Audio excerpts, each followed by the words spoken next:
afternoon. Welcome to Giants Field for Jackson Hole Radio. Jake Nichols alongside Max Mitchell. Max, you ready for some ball? It's been a while. Yeah, it's been a good 3 weeks, but I'm excited to be back. We got a beautiful day on our hands, 77 degrees and sunny. Couldn't be a better day. Gorgeous day for baseball. We had a scheduled doubleheader, but we're going to play just one 9-inning game, so that's a switch.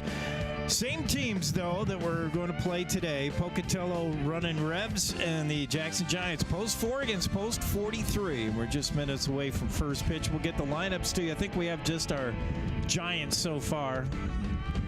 The visiting team always forgets to bring us a lineup. Let's get the starting lineups for the Jackson Giants. Just a reminder again, not a doubleheader today, one 9-inning game, and we're just minutes away from first pitch. Who are the Giants throwing out there? Yeah, for the leadoff hitter, we have Aiden Grayland, followed by Ethan Garner and Mason Wright, and then in the cleanup spot is Trayson Costiel. In the 5 is Matt Fisher, Tate Wiley, Aaron Huggins, Brandon Olhausen, and then Bridger Hammond rounds out the lineup. All right. Still not sure who's pitching. I'm not sure yet. Number 1, whoever's 1 for the... Oh, who is pitching? Oh, no. Garner, Ethan Garner. Gotcha. Will be doing the pitching, so I'm not sure who will be in right. Garner is... I was taking a look at the batting averages and the home runs. I was excited to see who the home run leader is. Trayson Costiel has 5 dingers on the season. Garner has a couple, but still waiting for Lucas Grayland to get his first. I'm surprised Thump does not have a home run yet. Matt Fisher has a couple. I mean, Thump's been close a few times. Yeah, he's hit it hard. We've seen that. Times. I think Ethan Garner's the only one with the home run in the last 10 games. Oh, wow. So kind of on a little you bit with the fancy slump. Last 10 games.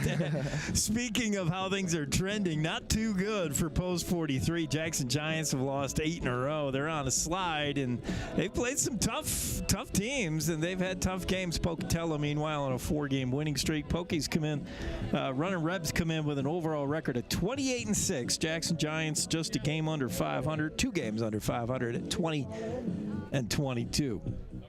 And both managers out at home plate have distributed the starting lineups, and we're ready to go. Today's action brought to you by Town Square Inns of Jackson Hole, Blue Spruce Cleaners, Healing Waters, Jackson Hole Lumber, Wilson Backcountry Sports, Big R Ranch and Home, and Young Life of Jackson Hole. We're on KZ95, 95.3 FM on your radio, KZ95.live, live streaming audio to the world. And we're also on YouTube, on our YouTube channel. Hopefully you're joining us there, because that's what has the moving pictures. Yes, we've come into the digital age. Oh, yeah. Live streaming on YouTube. Just go to YouTube, and if you're not already a subscriber, type in Jackson Hole Radio. That's our channel. Subscribe while you're there, and you'll never miss a minute of the action. I'm not a fan of the 9-inning games, honestly. I mean, I know why. We talked to Coach Huggins before the game, and some injuries Jackson's dealing with, and a lot of games in a short amount of time, so they just don't have the pitchers to cover 2 games, and I get that. But a team, makes a trip. You drive an hour and a half, 2 hours. You want to see 2 games. And 9-inning games, a lot of times they get shortened just like a 7-inning game. If this one were to be lopsided. It's not like a 9-inning game is that much different to 2 sevens, especially if it gets cut short after 5 innings. And you might have to use 3 or 4 pitchers if you're Jackson, over the course of 9 innings. I mean, 9 innings obviously is what they play in professional baseball, in the major minor leagues, but 7-inning game, I don't want a 7-inning game here, but let's play 2. But we're not in charge. We still don't have a starting lineup for these. Hopefully Warren, and I've talked to my man Warren Newton, who's scoring, he'll have the names for us in the Game Changer, but as it is right now, we do not know the names of any of these Runnin Rebs, although I just saw the coach walk by with the slip of paper, but hasn't come our way yet. I think he delivered it upstairs. We'll keep our ears to the PA announcer, Michelle, and we'll just copy what she says. But I do have a Running Rebs overall team roster, and I can tell you number 3 is leading off, and that's Jace Vaughn, I believe. So we know that much. Getting the starting pitching, that doesn't look like Ethan Garner to me, unless he throws right-handed and bats left. That's a righty on the mound, but it does look it could be Ethan Garner. So there's not much we do know. We'll be quiet and let you watch the pictures, except this game's also on radio, so you might need to know a little something. It is Ethan Garner. So yeah. Garner, I could have sworn he threw left as well. He's a bats left, throws right kind of guy. One of those. Ethan Garner in the year has thrown 21 innings. He's appeared in 8 games, 3 of those as a starter. He's 3-1 on the season with an ERA of 6.66 and a whip of 2.14. It'll be Vaughn leading off. Jace Vaughn, Luke Davis on deck, and Martin Serrano in the hole. You got that from our... Yeah, Luke Davis and then Martin Strong. This is a 9-inning game. 1 game, 9 innings. First pitch from Garner is on the inside corner for a strike. Jackson in their home whites trimmed in red. Running Rebels in their road reds with the white pants and blue helmets. Fastball from Garner just misses off the outside edge. It's 1-1. Catching Aiden. Vaughn showing a little bit of patience. As that pitch foul back to the screen, and Garner's ahead in the count, 1-2. Running Rebs, these two teams have met previously, and twice, we think, Max, and both decisions going. Yeah. This is a really good Pocatello team, and it's inside from Garner. It's 2-2. Running Rebs really good, obviously, by the record. 28-6, Giants 20-22. Giants are a very good team as well, as Garner tries to break off a curve, and it just didn't have any snap to it. Full count now on Vaughn, the leadoff hitter, and I am going to go on a rant about walks in a minute when we get a second. I was thinking about it the other day. Fastball, good one from Garner, and Vaughn just got a piece to stay alive. Yeah, I think if we can avoid letting the leadoff hitter get walks, that's going to be huge today. Walks are so that a walk is a double. If you're a pitcher, I mean, this league where they're able to steal almost at will. That ball hits sharply to right. That's a base hit. Up with it quickly is Oldenhauser, but that was hit sharply right past the second baseman, Hammond, who had no chance. And good job by Vaughn to go with it as he went the other way on that fastball. It was a good pitch from Garner. Fastball down and away. Vaughn just stayed with it, didn't try to do a whole lot. He's got a big lead at first. Pitch from Garner, they're going to call a strike on the outside corner, a delayed call. And this is Luke Davis. Luke Davis at bat, the right-hander, as Garner checks the runner. Vaughn at first, lead off base hit for the Runnin Rebs, and they're in business already. Garner tries another breaking ball. That misses inside, 1-1. Just underway. Come on down and join us here at the High School Fields Complex, right off the pathway.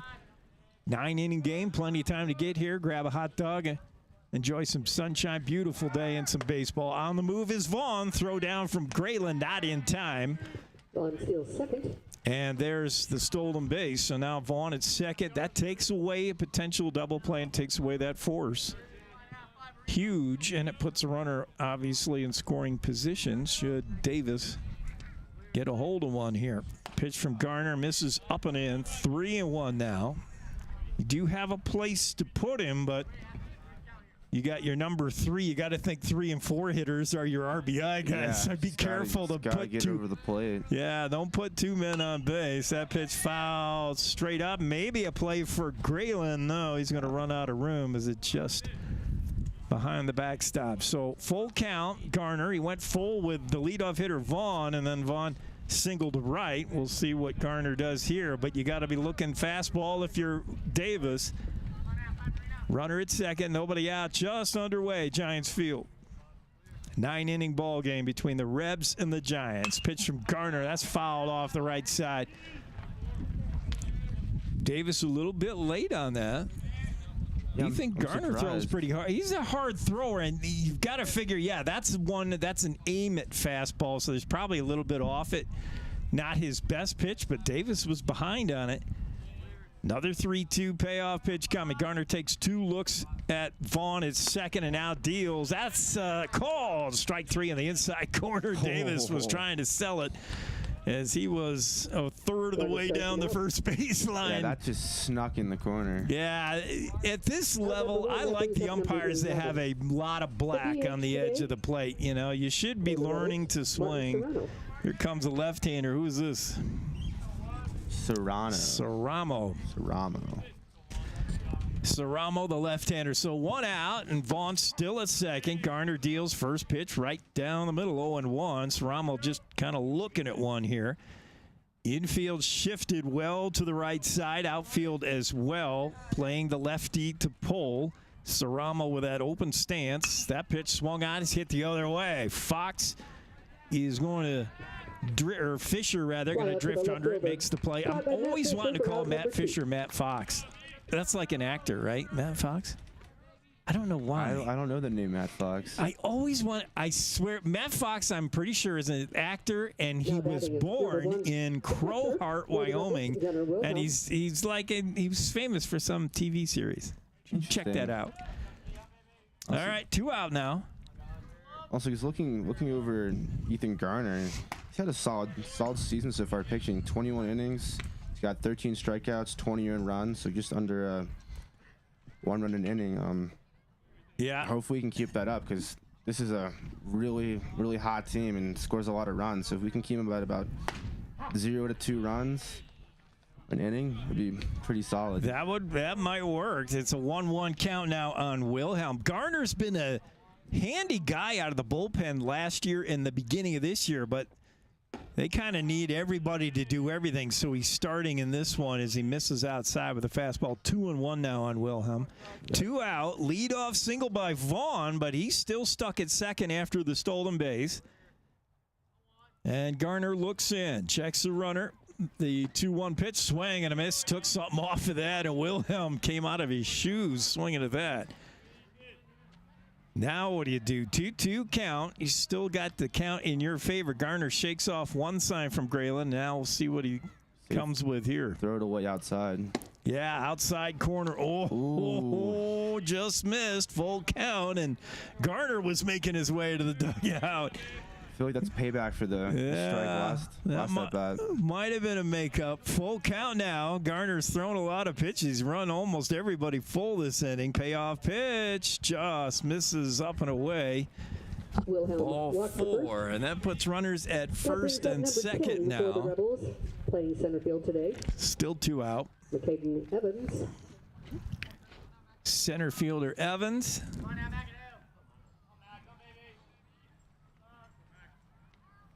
Rebels at first and second. It's Vaughn at second. Wilhelm at first. Garner trying to get out of a little bit of a jam here in the opening frame. That pitch swung out first pitch, fouled away. And Ken Garner throwing sneaky hard. All these Rebs have been behind that fastball. Even the base hit single was the other way. Yeah, it looks like he's throwing a fastball, but it's a little bit off speed, and it's probably catching them off guard. He has a nice, easy motion. That pitch misses high, 1-1. Open stance from the right-hander, Evans. Infield play and straightaway bunched up the middle as they're looking to get a force anywhere. They're taking turns, Hammond and Costiel, trying to keep Vaughn close at second. Swing and just got a piece off the end of the bat. Garner took a little off that. And out ahead of the pitch was Evans. So 1-2. Garner got the count in his favor now. Evans got to be careful here. Giants still trying to keep Vaughn close at second to make sure he can't score on a single. And the 1-2 pitch from Garner as he checks the runners. And he's going to step off. And again, it's all about keeping Vaughn somewhat close to second. Try to set up a play at the plate if there should be a single here from Evans. Garner looks in again now. The 1-2 pitch swung on, coming right back at our screen. And I've tied that microphone in pretty well today. Took one hit, Max. I'm 1 for 1 with the mic. See if it stays up the rest of the time. Still 1-2 now on Garner, or on Evans. That was a fastball. Let's see if he comes back with his curve now. He's not showing a real good curve. He's got something off speed. I can't quite tell what it is, but the 1-2 pitch, that's that curve, and he just does not have a feel for it as it stayed up high. 2-2 now on Evans.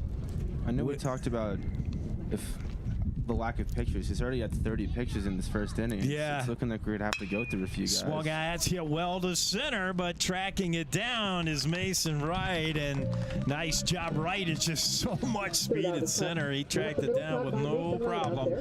So the Pocatello Runnin Rebs strand 2 and fail to score with the Giants coming to bat. Bottom of the first on the way. You're enjoying Jackson Giant Baseball and KZ95 of the Jackson Hole Radio Network. Wilson Bat Country.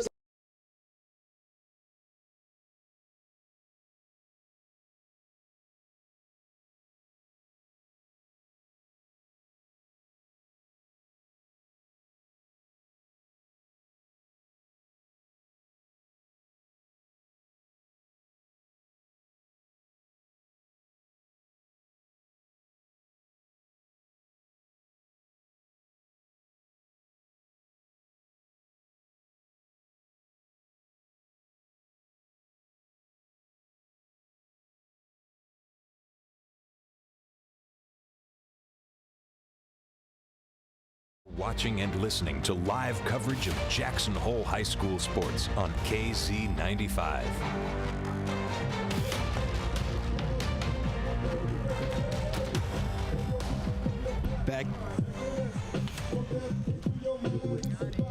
Back here to Giants Field. I am little technical difficulties. Yeah, I've got it figured out, but it's not. I haven't figured it out the way I want to figure it out. Okay.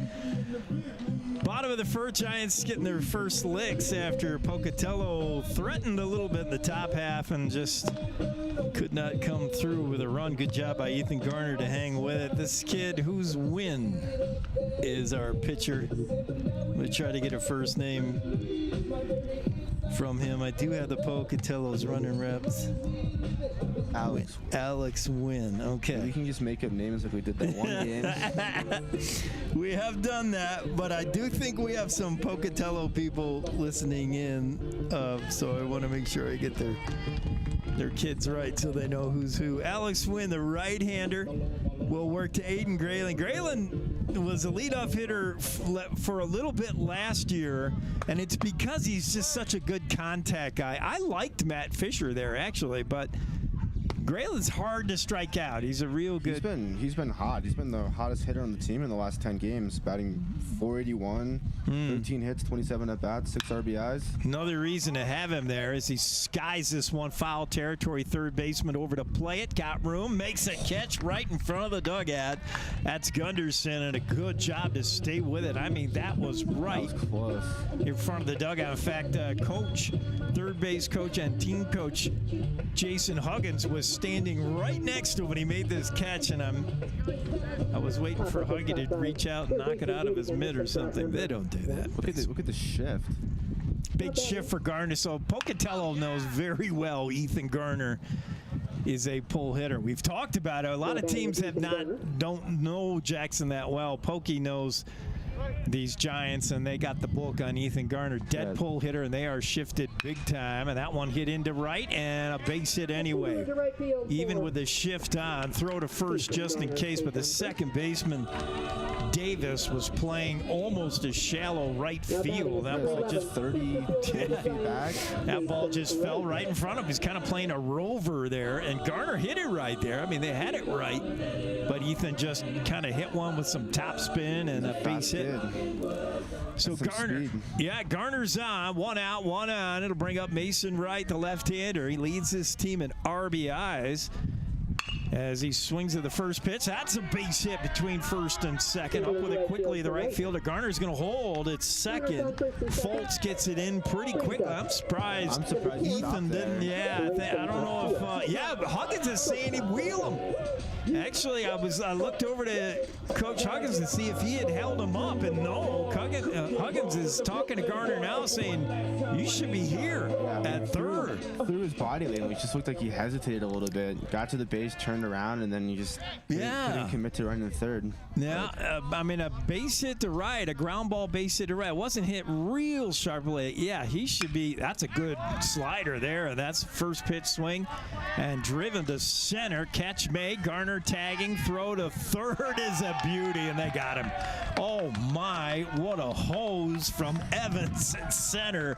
That was a dime. Yeah, that was a dime and a one-hop. Nice play at third by Gunderson to put the tag on Garner. I mean, he just couldn't do that any better. The fly out and the throw out double play. So that'll do it. Jackson threatens just like Pocatello in the first, but neither team has anything to show for it. After one, no score at Giants Field. You're enjoying Giants baseball in KZ95 and the Jackson Hole Radio Network. Jackson Lumber.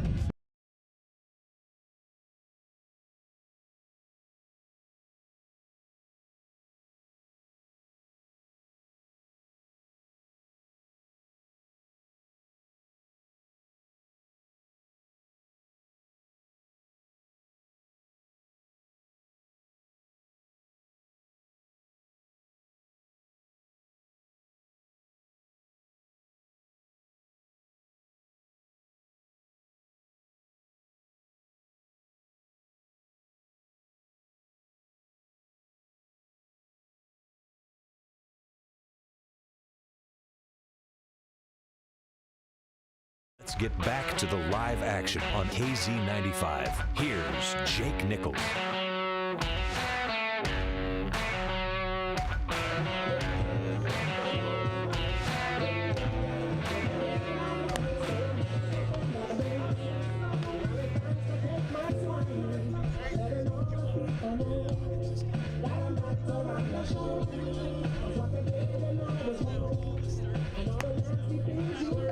Pitching for the Giants, number 32, Tate Wiley.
Caught by the right fielder for out, number one. End of the bat the other way. Garner had him played well. I thought that was a base hit when he first hit it. Batting for the Rebels, number 19, Caden Knowles.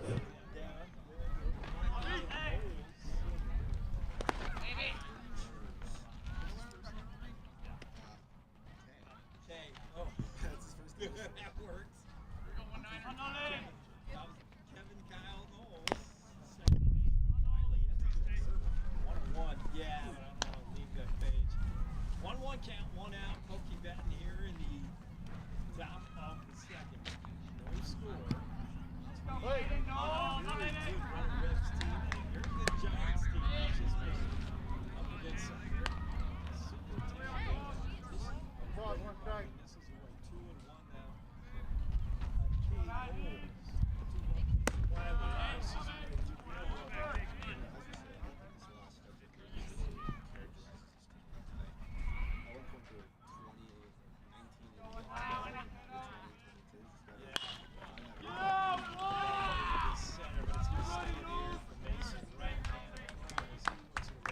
out to center field, caught by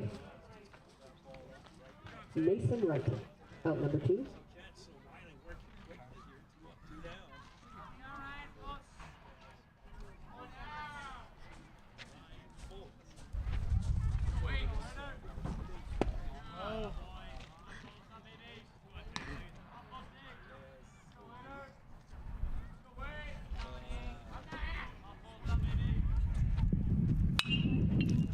First pitch, or second pitch there, that's hit the gap, and that's going to be trouble. That's a double as it gets between Oldheiser and Mason Wright. Now a throw into second, and that's a double for Foltz.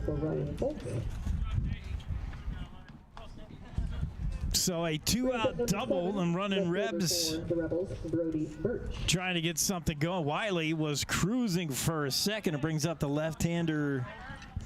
Not sure who this is yet. Anyway, as Wiley works the outside corner for a strike. Also, apparently, they can't hear us too well. I think. Not sure what the problem is. I don't know. It looks good on my end. You said that you could hear too much of the outside sound, not enough of us. 0-1 pitch, swung on, fouled right off the end of the bat. Stay alive, 0-2. Wiley's got him anywhere he wants him now, but whatever you do, 0-2, you got to be careful. If you take Wiley shakes off one call from Aiden Grayland, and we'll see what he wants to go to. Swing and a miss. Great pitch. Yeah, looked like some kind of nasty breaking ball in the outside corner. Swing and a miss. So the double and stranded. And so far, wow, we got a pretty good ball game going to bottom of second. No score here at Giants Field. You're enjoying Giants baseball on KZ95 of the Jackson Hole Radio Network.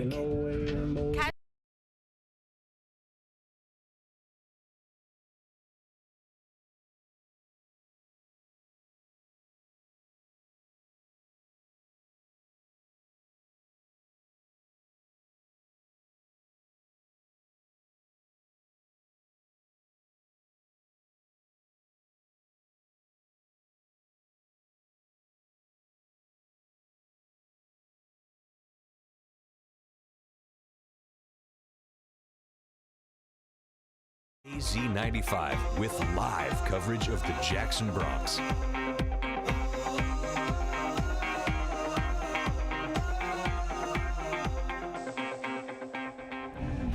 Back to Giants Field. We'll start the bottom of the second in a scoreless game so far.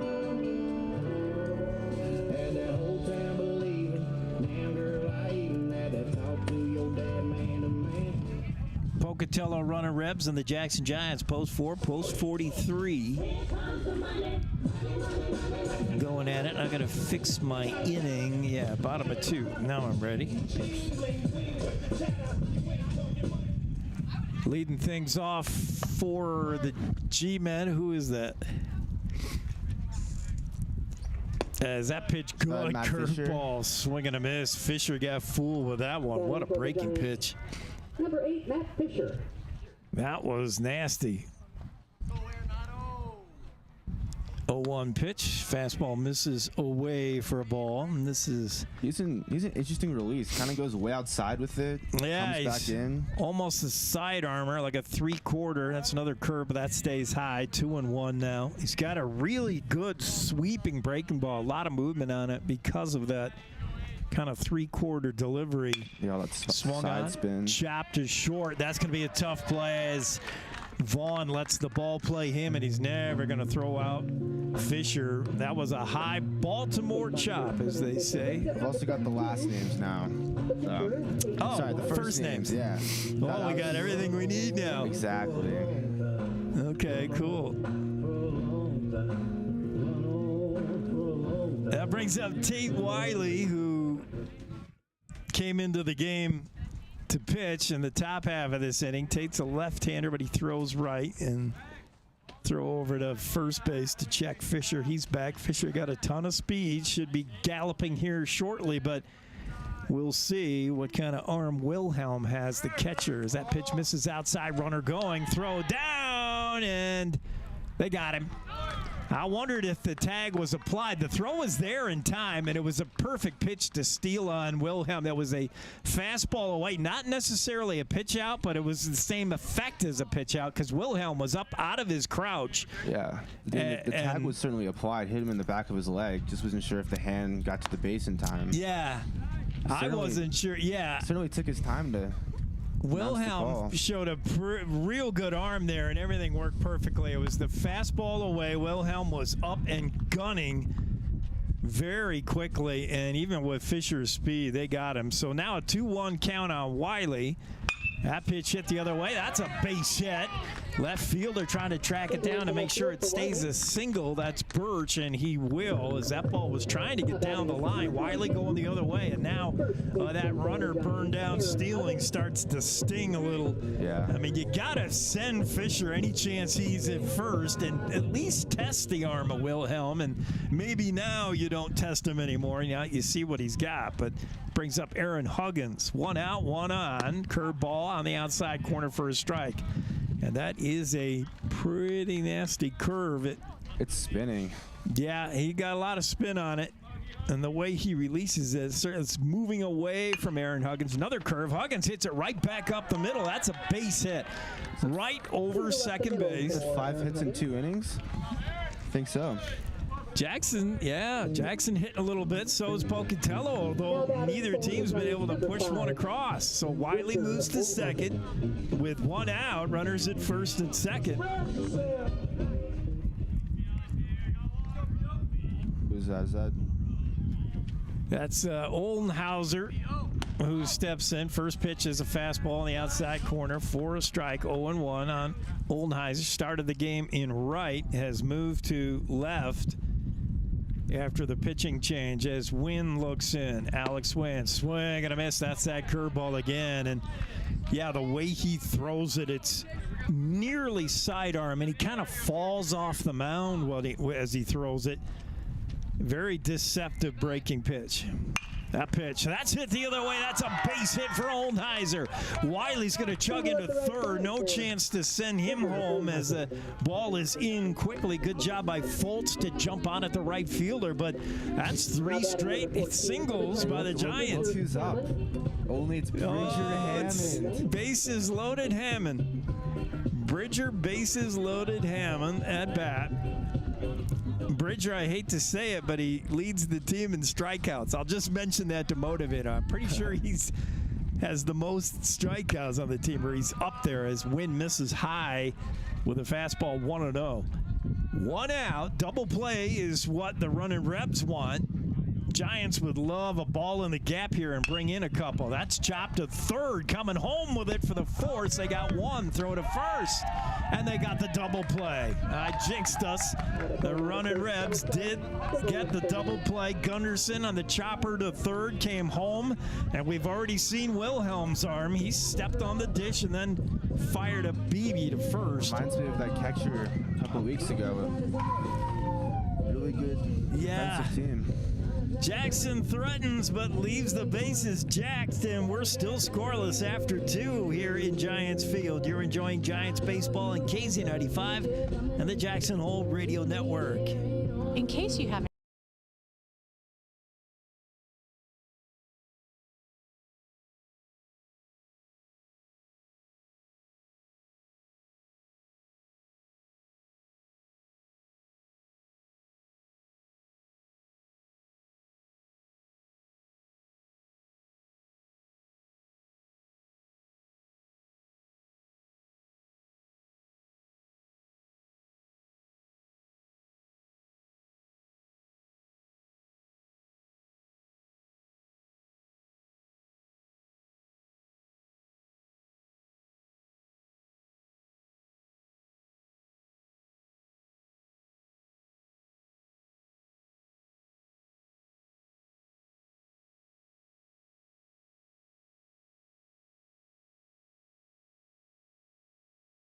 on KZ95.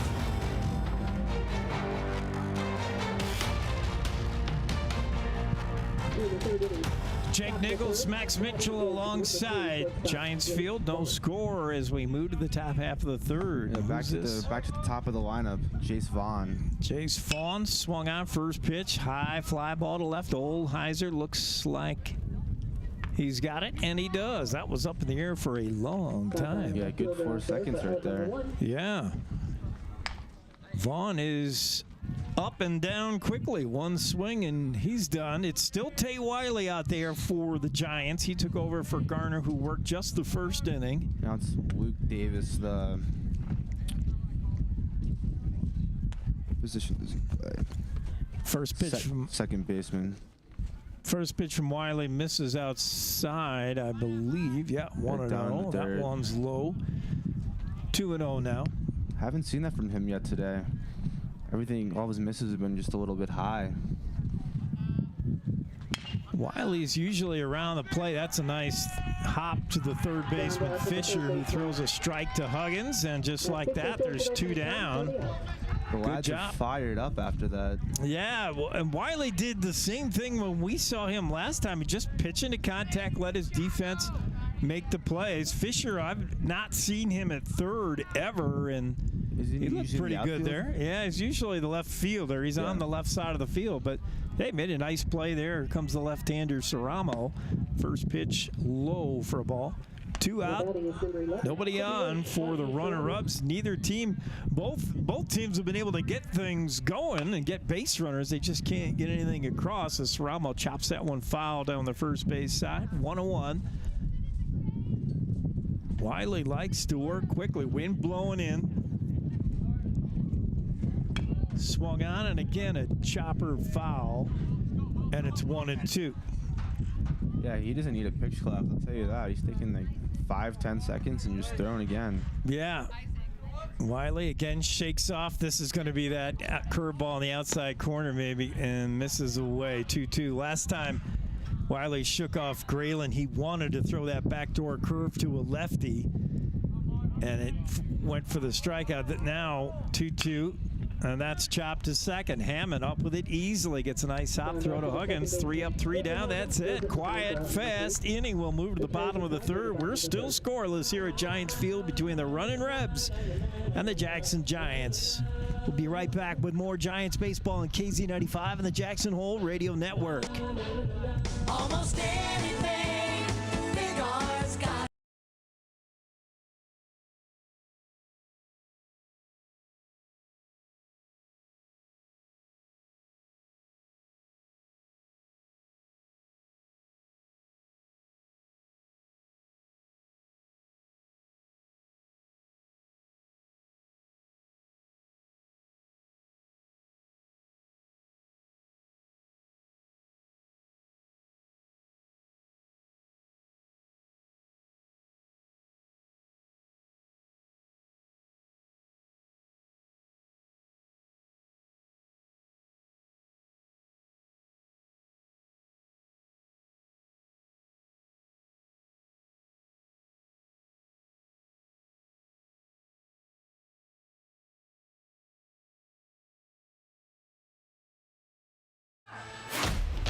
Your home for Jackson Hole High School sports is KZ95. Let's get back to the game.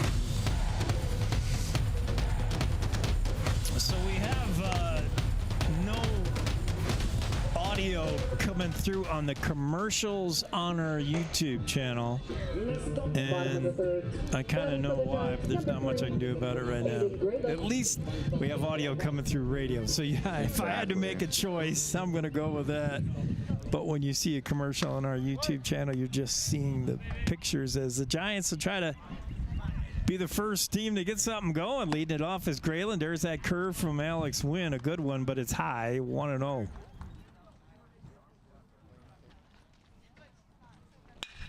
That pitch hit right between short and third for a base hit. No doubter right there as Grayland jumped on that Wynn fastball. He just keeps gapping the third and second baseman, and third and short, and then second and first. Yeah, there's been a couple of hard hit singles right between infielders, and it might be to the Giants' advantage to lay off that curve. Wynn's got a good one, but that's that fastball that they're jumping on. So if you can lay that off that pitch as that fastball misses to Garner away, 1-0. Do we think Grayland's going to try to steal it? I don't think Grayland's going anywhere with Wilhelm's arm, and if Fisher can't steal a base, Grayland is probably not going to have much success as Garner tries to foul one off with a bunt. At the top of the bat. Yeah, I don't know if I want Garner bunting either. He's one of your thumpers. You need him swinging the bat. That ball hit well down the right side, right at the right fielder, though. Over to play it, fair territory, now foul, and he makes the catch. Good job by Fights. And Grayland threatens, Grayland threatens to tag, then runs back to first. So long fly ball, foul ball out for Garner as he got under it just a little bit. And that wind is blowing in. Anything you put in the air is going to hang in the air. Yeah, plus the outfielders get a little bit extra speed on the throws with the wind, and they all seem to have really good arms. I mean, right, everybody looks good throwing for the outfield. Yeah, that throw in the first inning was quite impressive from Evans. First pitch to Mason Wright. He liked it, but he fouls it off. Fastball in the inside corner. Right up, 1 out, 1 on. It's Aiden Grayland at first after a leadoff single. Garner fly deep to right in foul territory, and here's Mason Wright trying to do something here with the Giants. Fastball well off the plate outside, 1-1. Mason hits to all fields. That's one of the things I like about this left-hander over Garner, who's dead pull. And look at Pocatello now playing him straight away. They know this team well. Good off-speed pitch there, swing and a miss from Mason Wright. They're not just taking it for granted that every lefty pulls. They know Garner pulls, Wright doesn't necessarily. Yeah. They really have done their scouting on the Jackson Giants as Lynn deals high and away. That ball gets away from Wilhelm and allows Grayland to sneak into second. So now you got a runner in scoring position with still 1 out. 2-2 count on Mason Wright. We'll see Grayland if he can rev it up, if he's able to score from here. The outfielders look like they have good arms. Certainly the center fielder, Davis. Foltz has a pretty good arm on him, I think. I haven't seen anything from Burks yet. 2-2 pitch to right. That misses away for a ball, and it's full count now. On deck, Tracing Castillo, so pick your poison. I want to be very careful here with Mason Wright. Payoff pitch as Winton deals just outside, walked him. So now Alex Winton a little bit of a jam. 1 out, 2 runners on. Grayland at second. Mason Wright at first. Decent speed everywhere. And Tracy Castillo leads this team in nearly every offensive category. Home runs, batting average, Power hitter, RBIs, everything. Yeah, he's the guy you want up in a situation like this. As Wynn checks the runner at second, that's Grayland, and now deals. Pitch is just inside and low for a ball, 1-0. Be a good time for Castillo's 6th home run of the year, wouldn't it? He'd really have to whack one, though, because that wind is blowing in. Alex Wynn checks the runners. The 1-0 to Castillo curve. That's in there for a strike, 1-1. Castillo wanted nothing to do with that breaking ball. Yeah, that was a gross pitch. It was. He thought it was a little bit up. It's 1-1 now. 1 out. Runners take their leads. Not a big lead from Grayland at second as he's watched by the second baseman. That pitch swung out, fouled away. Wynn, good fastball right down the middle. That's the pitch Castillo wants, but he was late on it. I'm a little surprised about that. 1-2 now in Castillo. No score. Bottom of the third between the Runnin Rebs and the Giants. Pocatello Jackson in a 9-inning game today. That pitch is off the outside edge for a ball, 2-2. That was close. Castillo took it. What do you do if you're Wynn? He's got a lot of confidence in that curve. No reason why you wouldn't throw it 2-2 here to Castillo. Curve. That's what I'm thinking. And that's just what it was, but it missed too far outside. Now he might have to come in with that fastball. 3-2. He came way outside with that pitch. Like, he did. Looked a little bit off balanced. He did. He wanted to make sure he got a lot of spin on there. He knows Castillo's the dangerous guy here. Runners take their lead at first and second. The payoff pitch to Casio. No, Wynn wants to check Grayland back as he steps off the rubber. He had no infielder covering. He just wanted to let Aiden know that he's aware. Now he's got second baseman Davis, and the pitch hit hard to short. Nice diving stop, throw to second, got him. Oh my, what a play by Vaughn at short.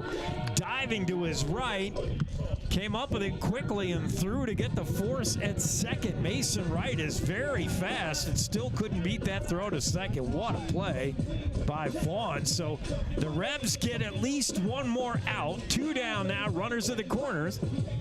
From Matt Fisher, chance to be a hero and drive in the game's first run, maybe. We'll keep an eye on the runner at first, Costiel. Not a ton of speed, and the way Wilhelm has shown that he can get it down to second, I can't imagine Trayson will be going anywhere as the umpire is fixing his mask. Yeah, I think if Fisher gets contact, it's going in between the first and second baseman. Is that what you're thinking? That's what I'm thinking. We'll see. Need some contact. I'd be interested to see what pitch Fisher wants. He watched his last at bat. I remember he looked at a curveball, or actually he swung and missed at a curveball, a nasty one. So Fisher has seen that good curve and came up empty on it, and the pitch that he made contact on, I'm pretty sure was the fastball. We'll see if Alex Wynn wants to curve him right off the bat. He does. That ball hit well into the gap at left center, but back for it. Nope. Will make the play. The left fielder Birch. And that looked good off the bat, but again, the wind just held it up. And it ends up being a long fly out. So Jackson strands 2. We're in the 4th inning. But do threaten. We'll move to the 4th in a fast-moving game with no score. You're enjoying Giants baseball on KZ95 and the Jackson Hole Radio Network. Experience Jackson Hole like a local. Recently renovated, the 49er boasts a new lobby, extended continental breakfast, indoor swimming pool, fitness facility, and 12-person outdoor hot tub. Located on Pearl Street, the 49er is just 3 short blocks from Jackson's greatest bars and restaurants, where you'll find your home away from home. Enjoy your time in Jackson as part of the Town Square Inns and stay at the 49er Inn and Suites. Live play-by-play coverage of Jackson Bronx sports continues with Jake Nichols on KZ95.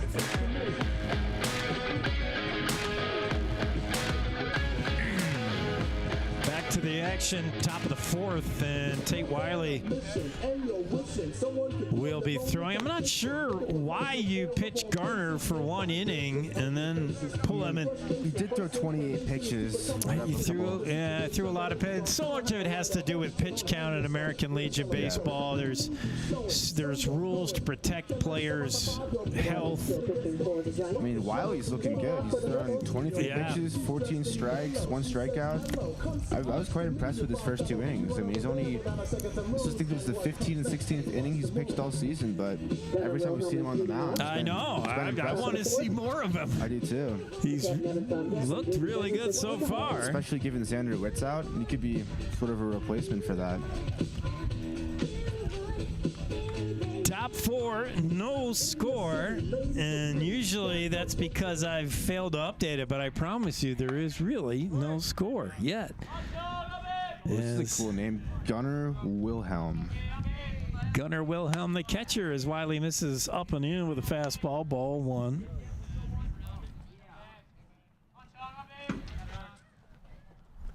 Another fastball high, 2-0, and one thing about Wiley from what we've seen of him, he's been around the plate, which is, I like.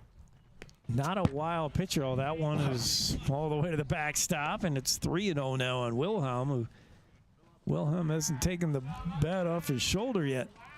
Yeah, not a great start to the inning. Wiley loses him on 4 pitches. Wilhelm takes the walk, and a leadoff walks usually come back to haunt you. Lost our scoring here for some reason. Is that Evans? I'm not sure. Is McCadden Evans.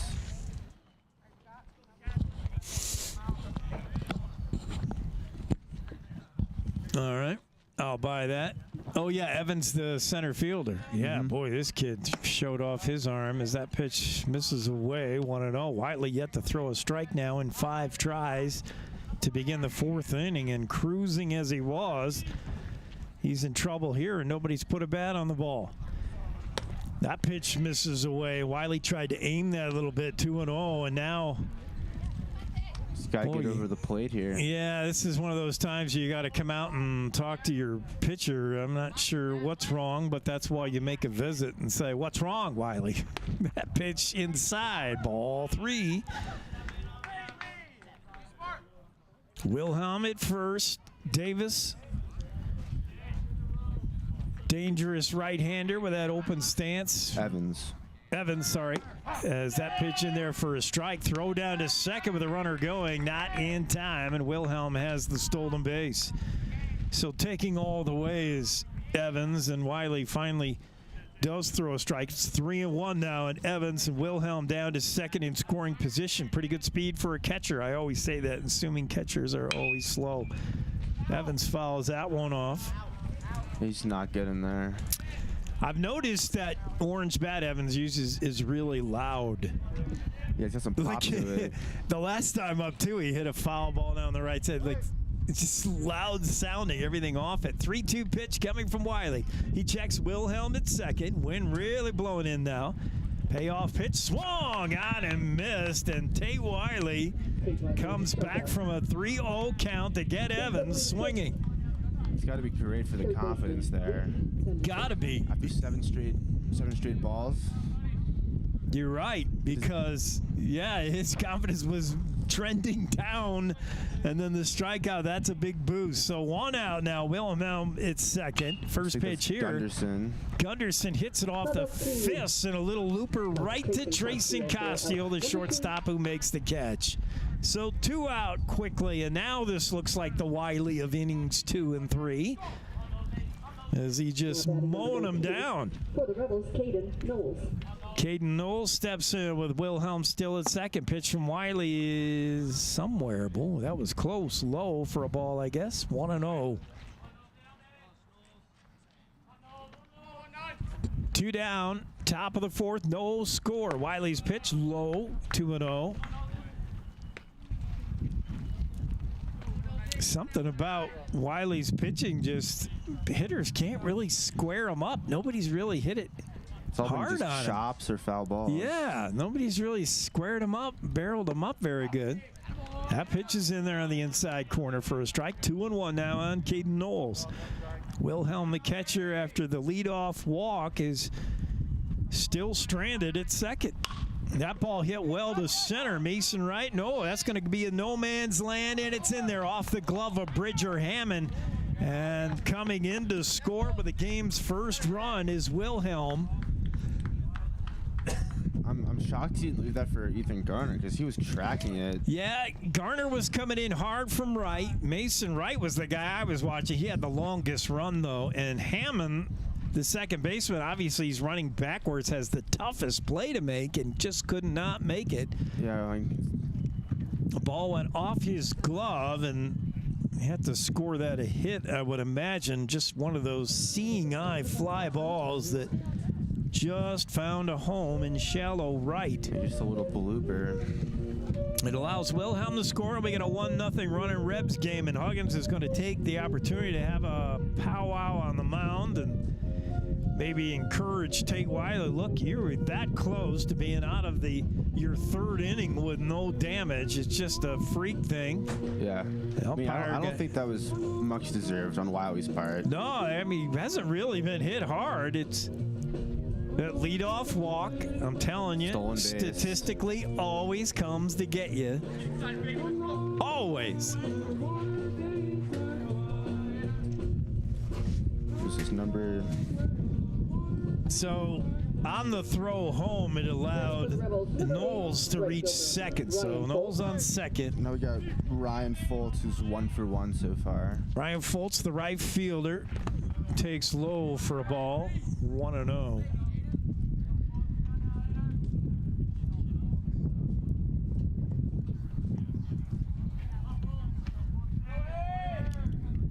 Wiley checks the runner at second. 2 out. Rebs have pushed across the game's first run as that pitch misses low and away. Good job by Aiden Grayland to block that ball and keep Knowles at second. I mean, Knowles doesn't really look like too much of a speed threat. I mean, you might have wheels on him. But it's a lot easier to score from third on a base hit, and Aiden Grayland kept him from getting to third on that block. It was a really nice play as Wiley. Good pitch comes in with a strike. It's 2-1 now. Tate Wiley working to Foltz, with Knowles taking his lead at second. Bridger Hammond, the second baseman, watching him. And Tate Wiley takes 2 looks, and too many looks for Foltz. He asks for timeout and is granted, as Wiley looked like he's really preoccupied with Knowles at second. Now the pitch hit right back to Tate Wiley. He spears it, runs it halfway to Huggins, and then delivers the underhanded throw. So the Rebs leave 1 and score 1. And after 3.5, it's Pocatello 1, Jackson nothing. You're enjoying Giants baseball on KZ95 of the Jackson Hole Radio Network. Hey, I'm Allie Lane from Jackson Hole Young Life. Do you remember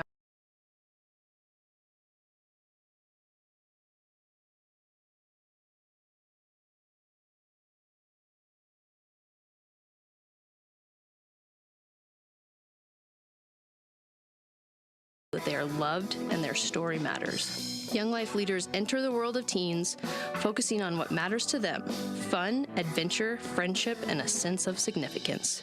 If you love teenagers as much as we do, there's more info at our website, jacksonhole.younglife.org, to learn more.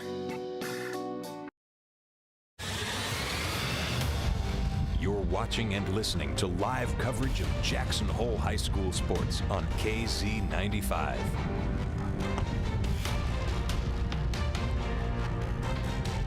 We move to the bottom of the 4th. We'll see if the Jackson Giants have an answer to the run put up in the top half of this inning by the Rebels. It's the only run of the game so far. 1-0 Pocatello in a close game, unlike the 2 previous times these teams met. High-scoring affairs. To hold Pocatello to 1 run at this point, pretty good, Bags. Feeling pretty good. Yeah. Alex Wynn's still out there on the mound, the right-hander for Pocatello, with that side army curveball delivery. Yeah, he's only thrown 40 pitches, so he's definitely still quite warm. Yeah, he's looked pretty good. Jackson's had their hits. I mean, look at that box. I can remember at least 7 Jackson hits. Pocatello just has 2. Yeah, 7. Everyone but Tracing Costiel and Hammond has a hit. Yeah. See if Tate Wiley can continue. He's 1 for 1. I think he. Yeah, he singled. Yeah, he singled the left, almost a double as he hit the ball well the other way down the line. But Birch did a good job. 0-1, a first pitch strike from Wynn. Second pitch is right down the middle again at the knees, and it's 0-2. Wiley didn't like either of those. That was a little low, but see what he does here. 0-2 pitch to Wiley. That's down and in for a ball. 1-2. Their catcher is certainly agile. Yeah, Wilhelm, geez, I like him a lot. He scored the game's only run, and he's thrown out a runner at second as Wiley chops one of the first basemen. He'll take it himself. Easy play there from Knowles, and 1 up, 1 down. Yeah, Wilhelm has looked good. Good arm. Good job backstopping behind the plate. Aaron Huggins up now. He singled to center his last time up, and a seeing eye ground ball right over the mound and over second base. Curved ball on the first pitch for a strike. Huggins not going to offer it that curveball on the first pitch. I think he sits first ball, fastball. If he doesn't get it, he takes usually. And that pitch off the handle of the bat for a strike, as Huggins got a fastball that just ate him up, and he was caught in kind of a half swing. 0-2 now. Infield, outfield straight away for Huggins. 1 out, nobody on here. Bottom of the 4th, Giants trail 1-0. Pitch from Wynn, swung on, fouled off. Good job by Aaron to spoil that fastball in the outside corner. Just got a piece. Here comes that curve now. Alex Wynn's got Huggins 0-2. The pitch Curveball hit to left, and that's going to hang up in the air for Birch, who makes the play. That wind just will not allow a ball to die, and the ball's hanging in the air. That was an interesting swing there. He kind of came up high up against it. Yeah. Kind of chopped it. Still It was went. kind of a looping swing. You're right. I noticed that. And the wind has picked up. At the start of the game, it was about 3 miles an hour. Now it's at 10. Oh, man, you are the statistician, Mitchell. Of course. As that pitch is fouled off the right side by Oldenhauser. Fastball on the inside. He's also 1-1. Didn't he hit it to right in the first inning? Sorry, second inning. Curveball's in there, 0-2. I can't remember. I think he hit the little, I think he did, that yeah. Looper to the, I think he hit, he dunked one to right. That pitch, and he's looking that way again, but fouls it off. Oh. No play as it goes out of play. 0-2 now on Oldenhauser. The Alex Wynn is quietly pitching a masterpiece here with that curve. His fastball's been just good enough to keep Jackson honest, and there's that curve, the big bender, swinging a miss, Oldenhauser, and that'll do it. 3 up, 3 down for the G-men. We'll go to the top of the 5th. Pocatello 1, Jackson nothing on KZ95, the Jackson Hole Radio Network. Wilson Backcountry Sports, your local bike shop.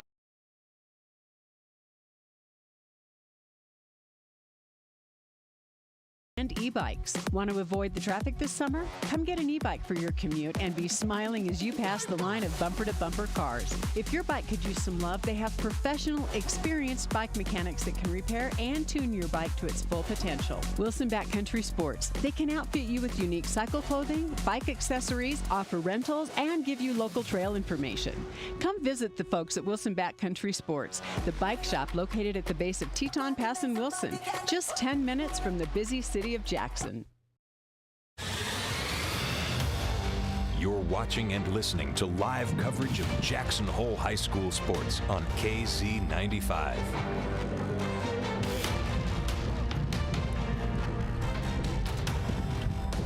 Tay Wiley remains in there for the Giants. He's only surrendered the 1 run in 3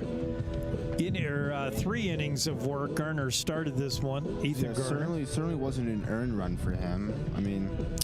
Oh, so they did give an error to Hammond, that ball off the glove. And then we have another error as well from. Oh, Hammond has 2 errors. Yeah, that was a tough play to make for Bridger. Is that first pitch fouled away by Birch? Is this Brody Birch? I want to say it's Brody Birch. Let me fact What check are you going to say? It is Brody Birch. Left-hander takes outside. It's a strike. That delayed call, the outside corner. Nah, Birch looked back and said, he said, "Are you sure?" 0-2 pitch from Wiley. That is too far outside. Although Birch was smiling, he's like, "Don't tell me." Is that going to be a strike too? A 1-2 pitch from Wiley. That's too low. 2-2 now as Tate tried to overthrow that fastball.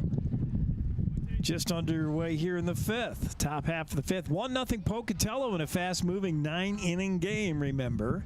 Come on. As Wiley misses low after getting ahead in the count 0-2. We don't need a third leadoff walk. He's running full, yeah.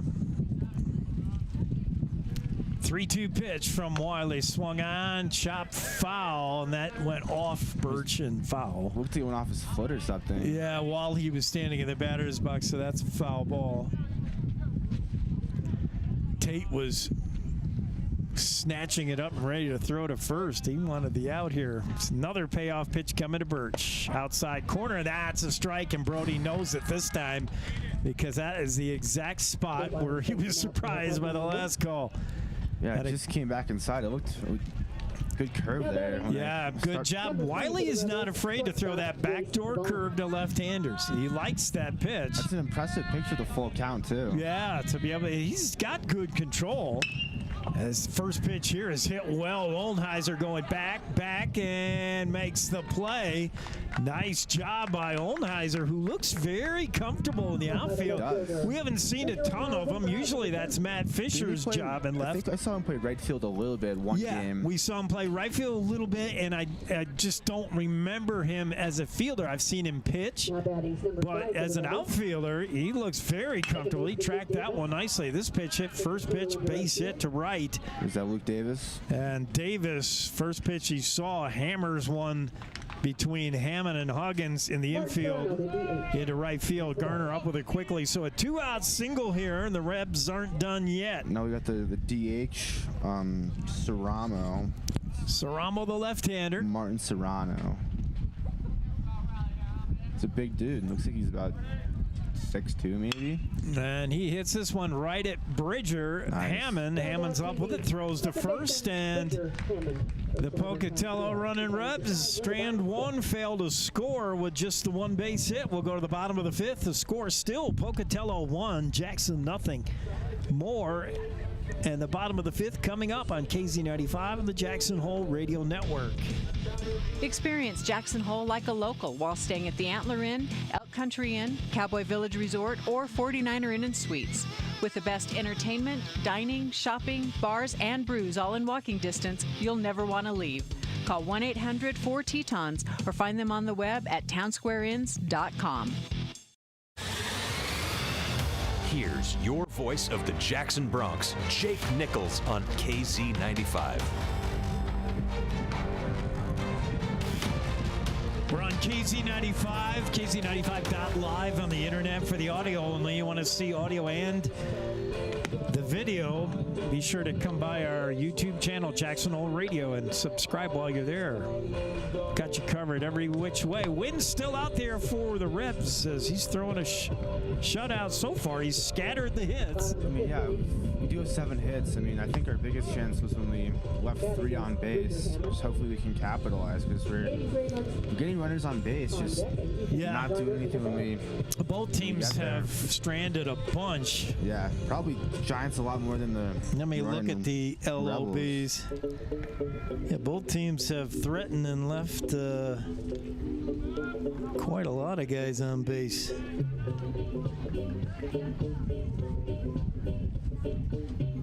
I'm not sure where to find that stat. I thought I was looking in the right place. Well, to lead things off, Bridger Hammond. Nobody on? That can't be then. First pitch from Alex Wynn. Hammond squares to bunt, pops it up, foul territory. At both times we tried to bunt, we just popped it up behind. Yeah, and Wynn, I mean, you want to bunt his curve if you can. That was the fastball, and Bridger just popped it straight up. Third baseman Gunderson in on the grass now in case Hammond squares again. There's that curve, and it's a good one as he got it into the inside corner, threw it right at Hammond's chin, and then it bends into the inside corner. 0-2 now on Hammond. Alex Wynn deals, misses away for a ball 1-2. Hammond trying to get things started here with the bottom of the order. Grayland awaits, top of the order on deck. Curveball, that's right back of the screen, and the directly into the mic. Mike takes a little bit of a pounding. It looks worse, but it's still hanging in there. Still operational. That's your Shure 48, by the way. Shure SM48. Alex Wynn, fastball swung on and missed. Hammond could that's not only his get that. Second strikeout of the game. In 2 appearances. Wynn's only. I was going to say. Not Hammond, no. Yeah, and I think he got Hammond both times, didn't he? Or no? No. Okay. Yeah, 2 Alex. strikeouts to Oldenhausen and Hammond. Yeah, Wynn is.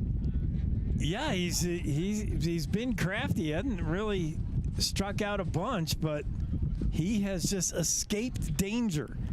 7, that ball hit well by Grayla. That's going to be in there for a base hit. Birch up to play it quickly and left. Yeah, we'll get it in. But the fielders, they've definitely been the more impressive defensive team so far. Yeah. They have been because... Especially the shortstop and the outfielders. That play by Vaughn, I think, in the 3rd inning was probably the most impressive thing we've seen today. Yeah, Vaughn, a beautiful play at short. Davis is it Davis, the center fielder? Yeah, it was Evans, sorry. now. Evans with that throw as that's chopped to second baseman. No play to be made because of the shift was on That's for the Garner. second time for Garner. If Yeah. he stayed in their regular positions, it would have been a double play. Yeah, Garner hit it right where Davis was playing him, the second baseman. Unfortunately, Davis, the second baseman, is playing him in shallow right field. Yeah, and that was so loopy and slow. They really didn't have a chance to make a play on it. No chance to get Garner. No chance to get Grayland at second. So now runners at first and second. 2 straight base hits after the strikeout of Hammond, and Mason Wright steps in. That's well inside for a ball, 1-0. But this is the mastery of Alex Wynn. He's been here before. He's worked out of the stretch virtually all game. Yeah. Been in trouble all game and has wiggled out of it. The 1-0 pitch now with runners at first and second. Swung on, hit to second base. Davis up with it, not cleanly though. Throws to second for 1. Back to first, not in time. And Davis, that little bit of a bobble was enough. Yeah. He made a nice backhanded throw to Vaughn, the shortstop. And Half a second late there. yeah, that's all it took. You're not going to get Mason Wright. Just too fast to double up. So Pocatello does get 1. And now there's 2 out with runners in the corner. Second time Costel's been up with runners in the corner and 2 outs. I think this was the same scenario as the third inning. Trayson Castillo has to deliver here for the Giants. Bottom of the 5th, golden opportunity for Jackson as Wynn misses off the outside edge. That was close. I think he wanted it. Castillo trying to lay off that curve and see if he can get Wynn to throw him a fastball, if he can work the count into his favor. Curveball, that's high, and he's done exactly that now. 2-0. Wynn is probably going to have to throw him something straight here. See if Trayson is going to turn on it or not. Mason Wright showing those signs he's off and running, and the pitch fisted him. That's to Vaughn. He's going to have to go to first, his only play, and they'll make it. Good job by Vaughn. He knew he couldn't get right at second. He took his time and said, I got the play at first, and he did. And a good job by Wynn to throw an inside fastball. That just tied up Castillo. Yeah, I'm surprised he swung at that. Yeah, I'm surprised as well, and he just did not get a good bat on it. And a weakly hit ground ball to Vaughn. So that does it. Jackson strands 2, and they still can't push across to run 1-0 after 5 here at Giants Field. Jackson Lumber, the board store, Jackson's oldest business and only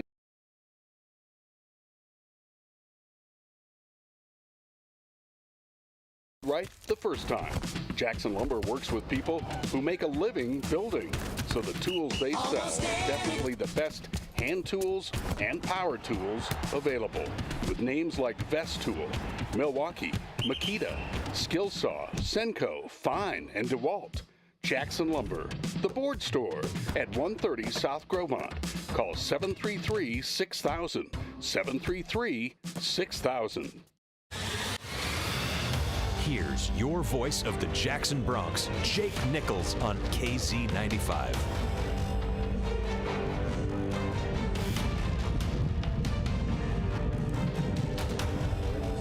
5 innings in the books in a 9-inning game. I would love this to be a 7-inning game and play another one. This is a fun game. Duel. It really has. Wiley's got 4 innings pitched, 2 hits, 3 strikeouts, no earned runs. Hopefully he can continue the success. Also noteworthy, Oldhausen has been replaced by Irique Cope. I don't think I've seen him so far this season. Cope. Cope, yeah. In left. Yeah, Oldhausen has looked good at the plate. No, he did have the 1 strikeout. He was 1 for 2. And he's looked good as a left fielder. Garner started this game for the Giants, threw just a ton of pitches in that first inning, 28 pitches. He's been replaced by Tay Wiley, who is cruising Only now. thrown 52 over 4. First pitch swinging, and that's chopped foul. Way out ahead of it a little bit there is Wilhelm, the catcher. Wiley just a little bit of trouble last inning, but otherwise has really been in command here, as that's chopped foul as well. And Wilhelm well out in front of Wiley on both those pitches, 0-2, and now... Interesting enough, he's the only person that's been walked. He's been walked twice. He's swinging away here. The first pitches he saw, he's hacking at as Wiley misses inside. 1-2 now. Want to see another little outside curve here. I was just thinking that, Max. Tate wants to put an outside curve here. You got a curve inside, yeah. And then up with it is Fisher. Throw to first in time. Not the most convincing throw, but No, it looked like a funny throw. You're right. it was kind of relaxed, a little bit low. Like, Yeah, and he kind of short-armed it. Yeah. That he didn't look. And Fisher, I will say this for his left field play, he's got a ton of speed, but he does not have a great arm to my eye. And to have him at third baseman need to have a really good arm, but he got the job done there. He does have this short arm way of throwing. Yeah. But no problem. We wanted an outside curve. We got an inside curve. Either way, Tate knows what he's doing. There's one up, one down. Looks like this is McCadden Evans, the speedy center fielder. Evans takes 2 fastballs for balls. It's 2-0 now on Evans. He's looked good in the outfield. He's the one with that loud bat. Swung out. That's fouled off the end of that bat. Really open stance, too. Yep. 2-1, 1 out, nobody on. Tate Wiley has kept those running red bats in check. It's just that leadoff walk that ended up coming back to haunt him, an unearned run. That's the difference in this one. That pitch is high, 3-1 now. Wiley tried to put a little extra on it. To me, he looks like he's a little scared of Evans. Every time Evans has come up, he just doesn't want to throw him anything too juicy. There's a fastball. Yeah, Letter high. He looks like definitely one of their power hitters. Looks like one of their 2 tallest guys. Yeah, he looks like a kind of hitter who can do damage. Payoff pitch to Evans here. That swung out, foul back, and the mic takes its 3rd hit of the day and has now fallen out of its cradle. Yeah, from what I've noticed, it looks like him and Serrano are 2 of the biggest dudes. They haven't really. I mean, they're combined 0 for 5, but doesn't mean they're not a threat. Payoff pitch to Evans, too high. Walked him, and he'll take his base. That's what I don't like. I don't like these like 6, 7 like pitch walks, like just upping the pitch count for nothing. Yeah, you hate to lose him, but you're worried a guy like Evans can do damage if it groove a 3-2 pitch. Maybe hits a double, but my rant on walks is it's a double anyway. Yeah, because he'll steal here, and stealing is just so hard. It's so tough to throw out runners at this level of baseball. Yeah, that pitch swung out foul down the right side. In American Legion ball, 17-year-olds, they just too many things have to go perfect to throw out a runner. The pitch has to be one the catcher can handle. The catcher has to get up out of that crouch and make a perfect throw, and then you got to make a perfect tag. The Rebels did that in the first inning. Rebels did it. I haven't seen that much from Jackson though. It's always just a little high and late. Yeah. And that pitch is hit high in the air, out of play as well. And quickly 0-2 as Tate Wiley is ahead of J.D. Gunderson, the 3rd baseman. Yeah, when you throw out a runner at this level, American Legion ball, it's more of an accident. It's more of a surprise. It's got to be a fastball and then just a dart back, low dart. It's got to be a fastball that gets to home quickly. The catcher's got to deliver a strike, and then you got to put a nice tag. I mean, so many things have to go right. But so far, Evans, and now they're going to throw over there to make sure Evans isn't going anywhere. 0-2 count. Meanwhile, on Gunderson, Wiley's got him where he wants him here. With 1 out, 1 on. Top of the 6th, Pokey up 1-0. Grayland wants this on the outside corner. That's exactly where he gets it. Hit the second. Hammond's going to go for Costiel for 1, and then Trayson airmails the double play chance, and that'll allow a runner to move to second. So they get 1 out on the force, but then Trayson Costiel overthrows Huggins, and that's not easy to do. Huggins is about 6'4". I don't think he even should have thrown it. Like, he was getting there the entire time. I don't think they had a chance at that play, but Costiel did not help the situation by overthrowing first. That allows Gunderson, and that's our 3rd error of the game, to move to second. You're right, the 3rd error of the game. But there is 2 outs now. His first pitch from Wiley is in there for a strike. 0-1 against Knowles, Caden Knowles. Caden Knowles. We were wrong. Not Kevin. Not Kyle. It's Caden. Caden Knowles. Caden with a K? Caden with a K. That's not right. 0-1 pitch. Wiley really checking Gunderson at second. Pitch misses on the outside corner. 1-1 now. Boy, I was impressed on that ground ball that was nearly a double play where Grayland was setting up on the outside corner and Wiley hit it perfect. 1-1 pitch, too far outside. Big lead there from Gunderson on that pitch. Yeah, he just tapped his chest there, Wiley. He's like, that's my bad. Yeah. 2-1 now on Knowles, and nobody really watching Gunderson at second. Wiley might step off here. Nope, he's going to deliver. That pitch hit to right. Garner is after it to his left, to the line, makes the catch. He's always going to be there. Yeah, Tay Wiley leaves one runner stranded, and again, we're seeing a real gem from both pitchers today. We'll see if the Giants can get back into this. They trail by 1, bottom of the 6th coming up. Giants baseball on KZ95 and the Jackson Hole Radio Network. Cashmere silk, down or denim. Blue Spruce Cleaners is where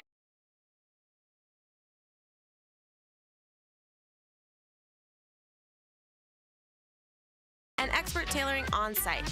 We offer the best in green, effective, and gentle cleaning with Green Earth Cleaning and professional laundry for your sweaters, gowns, comforters, and linens. Blue Spruce Cleaners is a recognized reduce, reuse, recycle business leader, providing green, affordable, and friendly service to our community for over 20 years. Whatever the season, whatever the reason, Blue Spruce Cleaners. Live play-by-play coverage of Jackson Bronx sports continues with Jake Nichols on KZ95.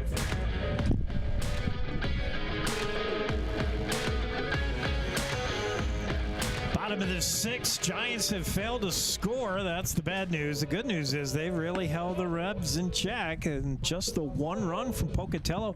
It's getting time where we're starting to think about a pitch count on Alex Wynn. He's been so good. He's at 65. How 44, long? 44 wow. strikes, 9 hits, 1 walk, 2 strikeouts. Wow. And interesting enough, he's left 7 runners on base. That's been the key for this to be only a 1-0 game. That has been the key to the game so far. If you look back on one of the stories of the game, that's one of them. The men left on base by the Giants. They've certainly gotten their hits off Win, but they can't push one across so far. As we move to the bottom of the 6th, first pitch is high for a ball. 1-0. Alex Wynn makes Tate's performance look a lot more impressive with 2 hits in 5 innings versus 9 from Wynn. Ball hit well to left, got some carry. Birch going back to the track, and he makes the catch. That was hit hard. That was hit a long way by Matt Fisher. Almost at the Pearl Street Bagel sign.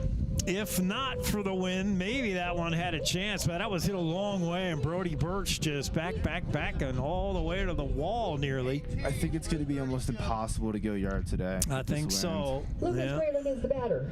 If they do, it's got to be just a low-launched one. Our first look at Lucas Grayling, who was looking for his first dinger of the season, and the first pitch he sees is a curve from Wynn outside. That pitch swung on a missed fastball, and Lucas Grayling comes up empty, thump, inserted into the lineup for maybe that solo homer that could tie it. Curveball swung on a miss, and Grayling wasn't even near either of those 2 pitches. He has had struggles at the plate this year, hitting just .267, I believe, and a lot of strikeouts again for the big right-hander. 2-2 pitch now as Wynn misses away. Coming up, 1 out. That pitch hit into right center, and that's a base hit. That might be extras. It will be, as by the time the right fielder Fultz gets to it, Lucas Grayling has the double. And a good job by Grayling to just go with the pitch. Those first 2 swings looked like he was looking for a home run into left field. That one was that swing was a little more conservative, and that's all you need to do when you're. I think that was almost the best contact that we've had today. He's a big, strong guy. Just perfectly split the gap. Wynn's pitch to Huggins, hit right back up the middle. Chopper up with it is Vaughn. Throw to first. And they got him. Nice Vaughn pick. Has been so impressive. Vaughn's looked really good, and Knowles at first with a nice pick on a low throw. Yeah, good partnership there. Does allow Grayling to move to third now with 2 outs. And Ike Cope with his first at bat, the right-hander. First pitch from Wynn, curveball misses high. He's not had a lot of ball. at-bats this season. No, not a lot of playing time. He's one of the up-and-comer rookies. Oh, this is his second at-bat all season. Wynn misses high with a fastball. Okay, so I would say that's not many. He's got to work in a 2-0 count here from Wynn. That pitch swung and a miss. Fastball from Alex Wynn right on the inside corner, and Cope whiffs it. Grayland 90 feet away from tying this one at third, swinging a miss on a fastball up and in, and Cope knows that he should not have swung at that. Let that one go. Yeah. 2-2 count now on Alex Wynn, who has been a master of getting out of trouble. Curveball, no, says Cope. I don't want nothing to do with that. Outside and full count now on the rookie with a chance to be a hero. That dugout would erupt. Fastball misses, and Cope works the walk. Wynn and Wilhelm thought they had strike 3 there. I think love to see that from Cope. Definitely gets the confidence up. Yeah, works the walk, and it'll bring up Bridger Hammond, who maybe can atone for his error that allowed the game's only run to come in. Yeah. Although that was a tough error to take. Runners at the corners, 2 out. And Wynn misses high with a fastball. You got Aiden Grayland at third after the double.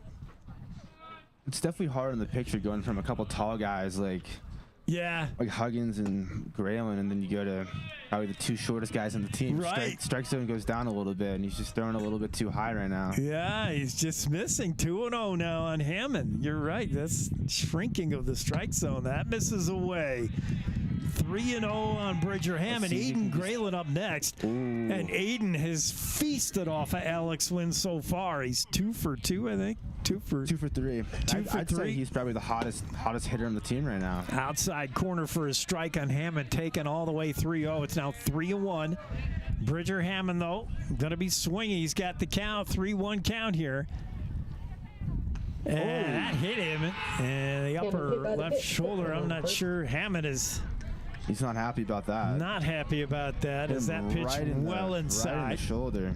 And here comes Coach to have a chat with Alex Wynn as the base is loaded with Aiden Grayland. If you were ever going to make a pitching change, I'd make it now because I mean, he's thrown 84 pitches. So. And Grayland has really, Wynn has not fooled him at all. Aiden has waited on that curve and then hit 2 fastballs, and I mean ripped them to left. Really hard hit. And we'll see if we do get the change here. I think we are. I'm not sure. They're still having a chat at the mound. Bases loaded, 2 out. Jackson trying to get a tying run here in the bottom of the 6th. It looks like they're going to leave Alex Wynn in there, and this is Jackson's best chance to get a run here because Grayland has hit Wynn well. He's 2 for 3, as we said. Second time, bases loaded, 2 outs, so got to capitalize.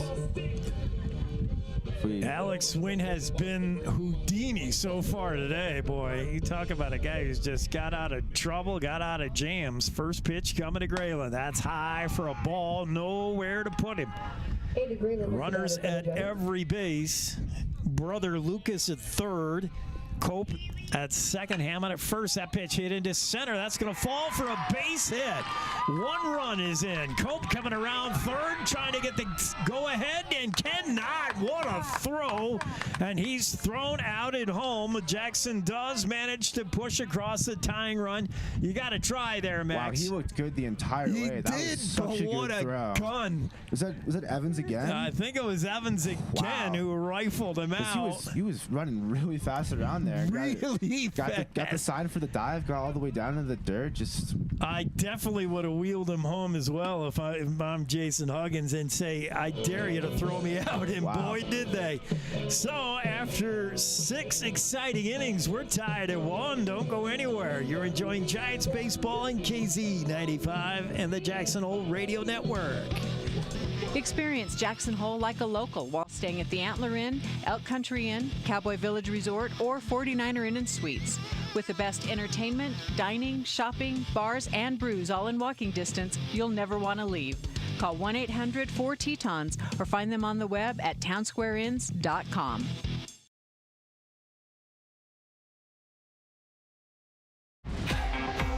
This is KZ95 with live coverage of the Jackson Bronx.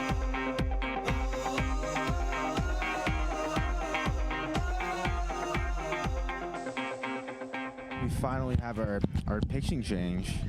Is that Trayson Castile? Castile out of the bullpen will be our third Jackson Giant pitcher. Ethan Garner started the game. Went just the one inning, and then Tay Wiley took over, went innings 2 through 6. Wow, Wiley's going to the outfield, it looks like. Actually, nope, never mind. Yeah, his coach Jason Huggins got to do some shuffling. He's got to put Lucas Graylin somewhere. He's got Aaron Huggins at third, Lucas Graylin at first. Those are changes to the infield. Who's that on second base? Castile pitching, so Hammond moves to short, it looks like. And what's that, Olnheiser at second? I think you're right. And he's been everywhere. He's started in right, played left, and now moves to second, I think. Good utility player.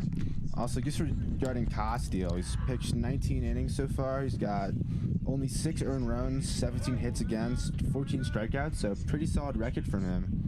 1-1 pitch to Fultz, hit high in the air. That's to Olnheiser. No, Hammond. Oh, look out. Who wants it? No, Matt Fisher's playing second, not Olnhausen. Fisher and Hammond both wanted that ball, and both called the ball, but neither heard the other guy. Got to be a little bit louder. But the catch was made, yeah. So an infield fly, 1 out. Trayson Castile in relief here would... No pitcher of record now that the game's tied, Wynn or Wiley. Is that Birch up? That pitch is high for a ball. Brody Birch, the left-hander, yes, steps in. Top of the 7th, 1-1 tie. Running Rebs, Jackson Giants. Pitch to Birch, misses low and away. 2-1. A lot of changes to the Giants. Outfield, Cope, Wright, and Garner moving left to right. As that pitch in there for a strike, 2-1. Huggins at third, Hammond at short, Fisher the second baseman, and Lucas Graylin at first. Trayson Castile on the mound. The only guy who's stayed where he's been is the catcher Graylin, and I guess Mason Wright's been the center fielder all the way. Swing and a miss there, and it's 2-2 now on Birch. Castile, hard-throwing right-hander. Curveball there, got him all. And that was the knee buckler, yeah. Nice. Birch couldn't even lift his bat. He's over 3 with 3 strikeouts. That was... Probably doesn't want me saying that, but that was a little bit filthy. Yeah, nice 2-2 curve. Caught him looking. So 2 down now. Back to the top of the lineup. Is that Vaughn? Pitch to Vaughn is low. He's played a heck of a shortstop. We've seen a few good shortstops this year. We have. I feel like shortstop and pitcher has been the hot spot from the other team. Yeah. Castile misses in with the second pitch. 1-1 now on Vaughn. Nobody on, 2 out. In a tie game at 1. Vaughn, chopper to third. Huggins up with it quickly. Throw to first. Graylin has it.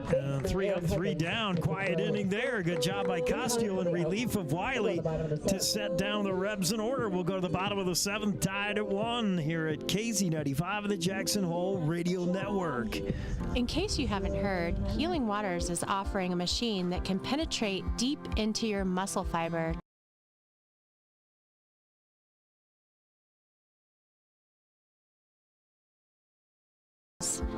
What is this incredible machine? It's called M-Sculpt Neo. How does it work?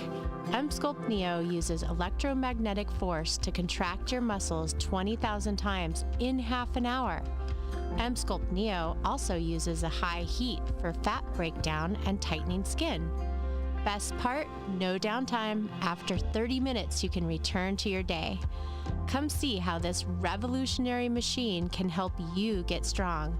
Learn more at Float WYO or call 307-922-4212. This is KZ95 with live coverage of the Jackson Bronx. So good to have you along with us on a beautiful day for baseball here on this Thursday, July 6th. Hope everybody had a good 4th. Count all your fingers. You got all your fingers, right?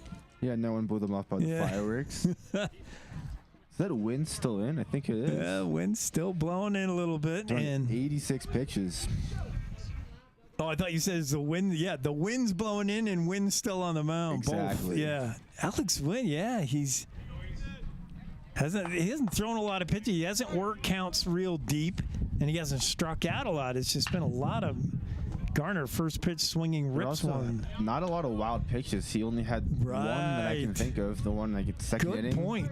Really, all the pitchers today have been very much around the plate as Garner swings and misses at that. 0-2 now, and Ethan Garner, the lefty, and again the shift on to a lesser degree. Really, I think they understood they messed up by having Garner and another base hit for Ethan Garner. This time, he's still wearing out that same part of right field. He's 3 for 4.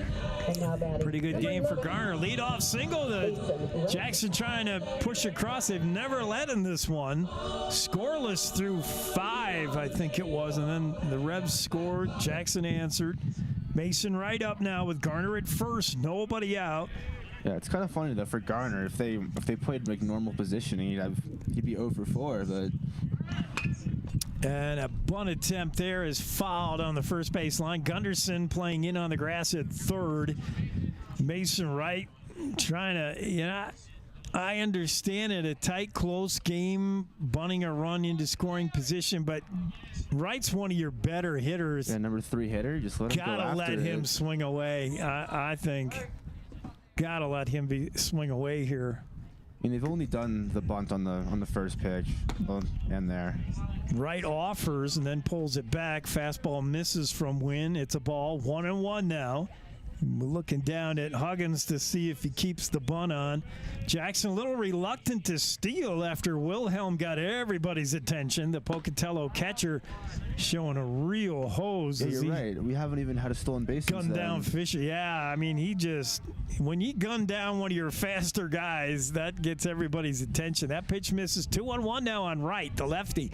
And he wheels to bunt again. That's a good one. Only one play. It'll be to first. Wynn scoops it and throws it there, and they got one out. So Wright does what he was sent to do, and that's move Garner to second. With one out, Ethan Garner now in scoring position for Tracy Costill. I want to see something from Costill. I mean, he's over 3. And he's due. He had one fly out, a couple ground outs. He's definitely due. Man, his base is loaded last time up, and he got jammed on a fastball. He had worked the count 2-0, and he knew. I can't believe he swung at that. I mean, he's probably kicking himself right now. He knew he was going to get a fastball. He did. And it just tied him up. And credit Wynn, who missed outside there, 1-0. Garner takes the lead at second. 1 out. Bottom of the 7th, tied at 1.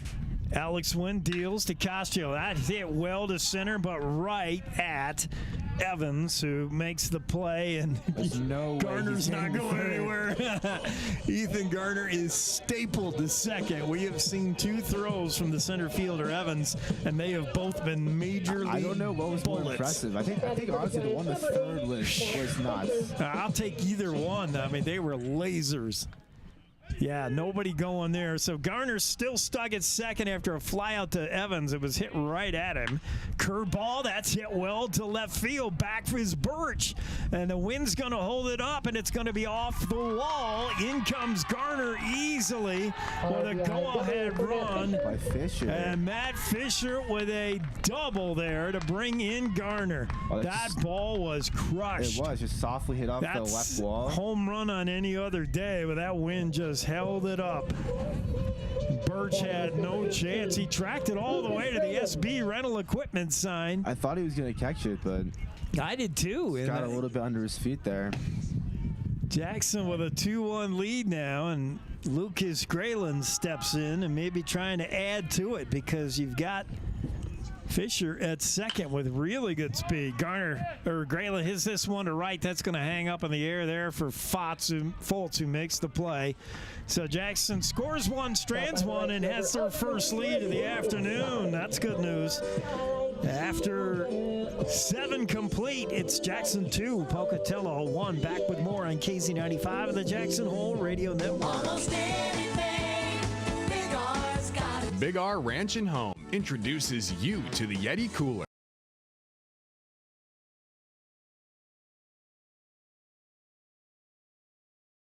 Drew to the ultimate backyard barbecue.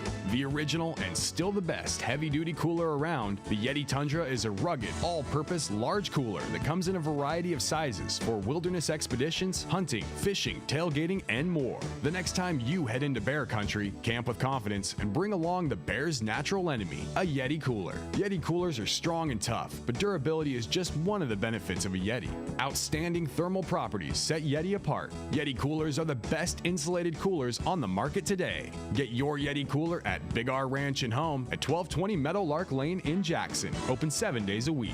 Yeti coolers, built for the serious outdoor enthusiast.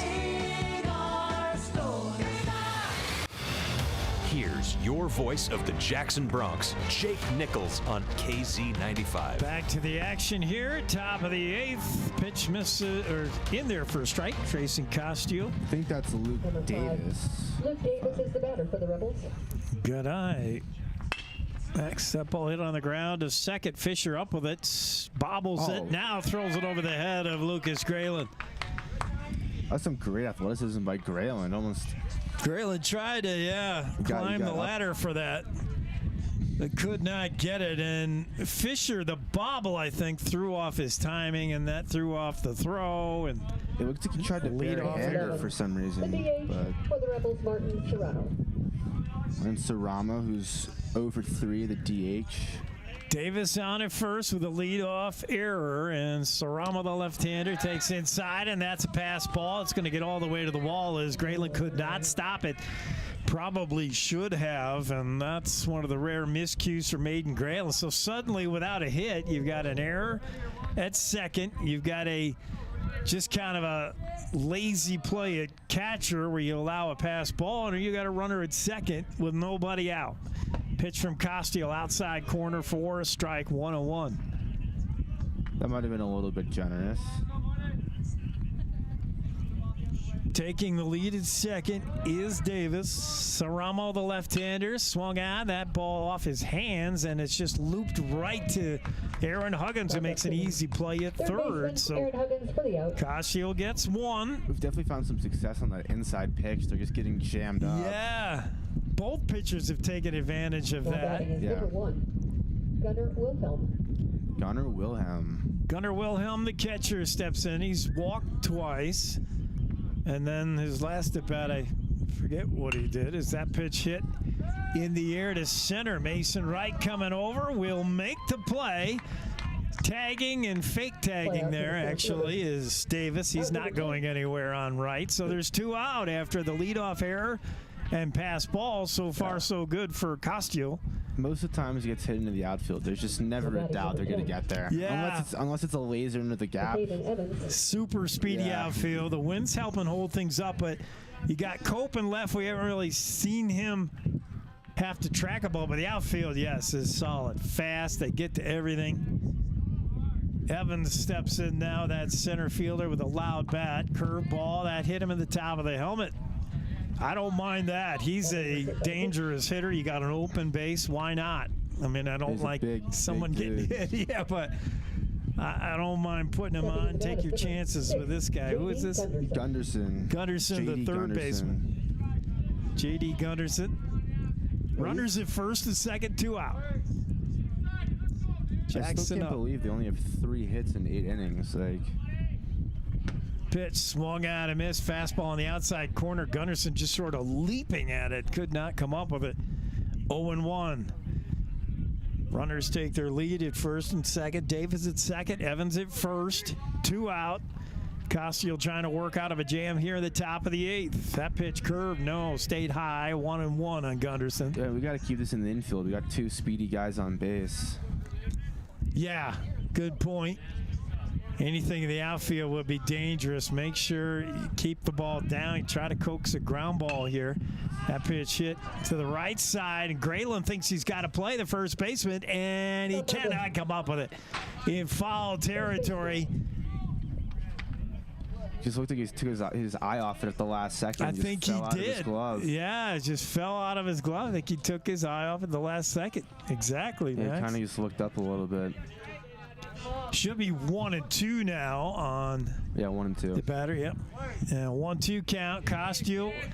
Boy, you hate to let that third out get away like that. We'll see if Costiel can still come back. No, that one's hit down the right field line. That's going to be a extra base hit by the time Garner gets to it. One Rebel run in around third, and coming to score is Evans with the go-ahead run. And how costly was that error at first by Grayland? That foul ball would have ended the inning. We've had 2 errors, and that's been all 3 runs. Oh, boy. From Hammond earlier in the what a time. The 4th, and that from Grayland. Gunderson with a 2-out, 2-run double to give Pocatello a 3-2 lead, and all of it would have been a moot point had Grayland made that play at first. Meanwhile, up now is Knowles with Gunderson at second. And that was really the first extra base hit they've had all game. They've only had singles. Really the only hard hit and extra base hit. It was also spinning away from Garner going to the right field wall. Yeah, so he had no chance to get to it. That was right down the line, moving away from him. Really no chance. Yeah, I mean, if he was a lefty, maybe he had a chance to throw him out, but just took too much time to set his feet. And 2-1 pitch from Costiel misses up and in. It's 3-1 now. It's tough for pitchers who think they're walking off and sitting in the dugout when they see a fly ball. Now all of a sudden you're like, oh, wait a minute. Then you get a double like that, and now there's a base hit to left. Up with it is Cope. He's got no chance to throw out the runner here at home as he was playing fairly deep, and that one just sort of dribbled through, and now it's a 4-2 Pocatello game in the top of the 8th, and this one getting away from the Giants when it really has certainly been anyone's game, and then it looked like it was the Giants game in the last inning. But I mean, yeah, we had 2 outs, 2 strikes, and then it looked like it was over, and just Coach, second lack of concentration just leads to 3 more runs. And how disastrous. It only takes a second in this game. A game of inches and a game of seconds, I guess. Coach Huggins is going to take the ball from Costiel, and with this pitching change, we'll take the break as well. We'll be right back with a score. Pocatello 4, Jackson 2. You're enjoying Jackson Giants baseball on KZ95 of the Jackson Hole Radio Network. Big R Ranch and Home introduces you to the Yeti Cooler.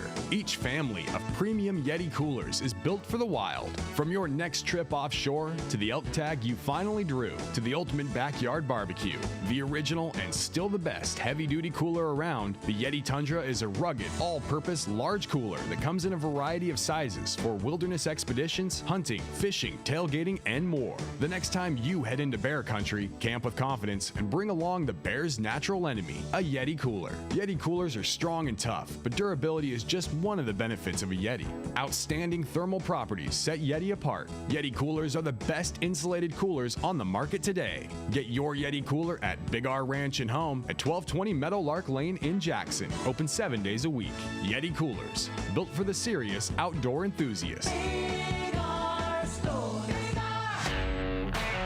Let's get back to the live action on KZ95. Here's Jake Nichols.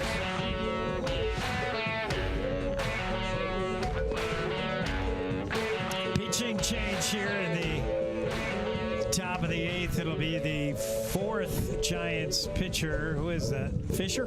Yeah, Matt Fisher. Matt Fisher comes in for the Giants, who trail 4-2 here in a 9-inning game. Just a quick reminder, a 9-inning game in this one.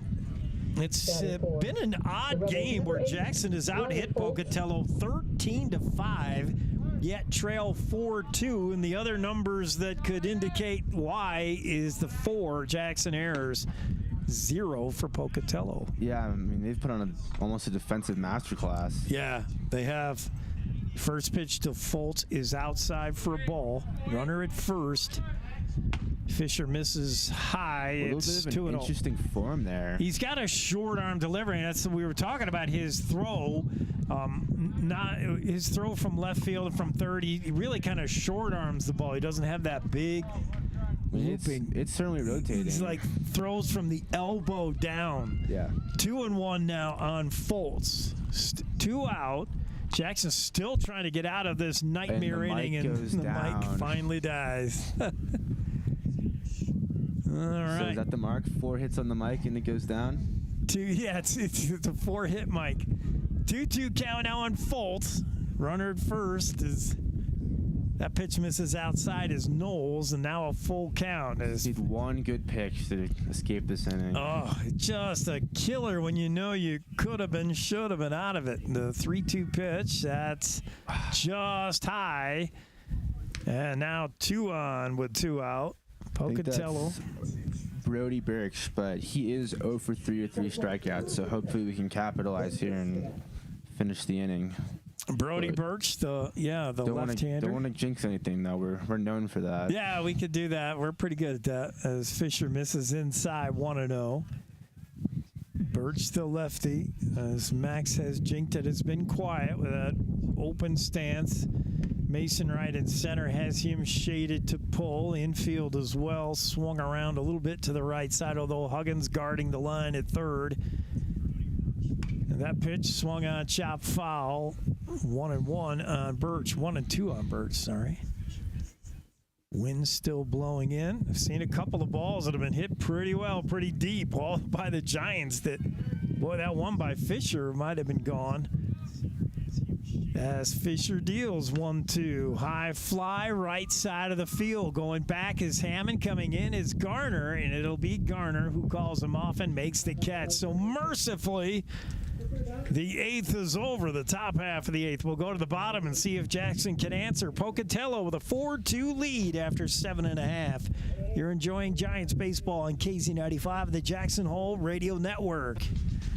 Experience Jackson Hole like a local. Recently renovated, the 49er boasts a new lobby, extended continental breakfast, indoor swimming pool, fitness facility, and 12-person outdoor hot tub. Located on Pearl Street, the 49er is just 3 short blocks from Jackson's greatest bars and restaurants, where you'll find your home away from home. Enjoy your time in Jackson as part of the Town Square Inns, and stay at the 49er Inn and Suites. Your home for Jackson Hole High School sports is KZ95. Let's get back to the game.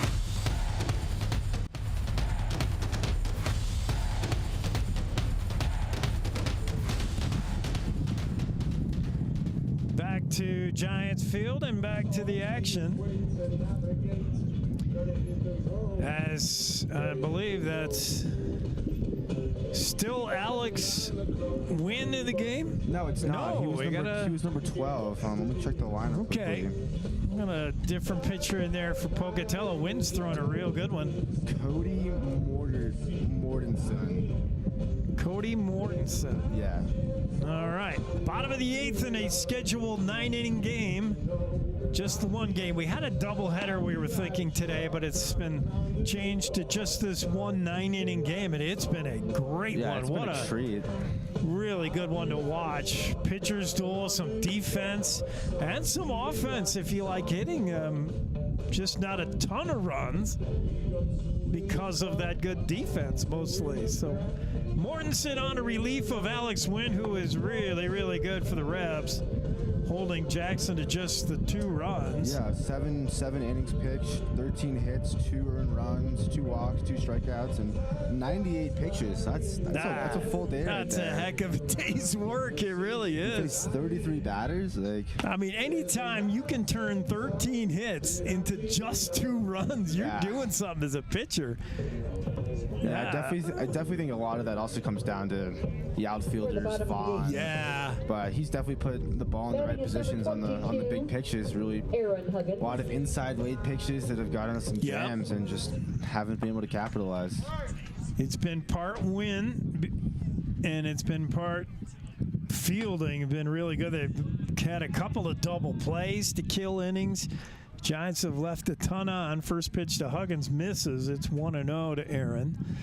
Mortensen deals. That pitch hit on the ground is short. It's slow roller up with it quickly as Vaughn throw to first. They will get Huggins. Yeah, never a doubt with Vaughn there. He's got a good. I thought that was going to be closer than it was. Vaughn didn't seem like he was in a hurry. Honestly, he throws it sidearm, but he throws it so hard and so accurate. It's there every single time. You're right. He's got that sidearm flip you see from a lot of second basemen, but he's doing that from deep short. I know. Wow.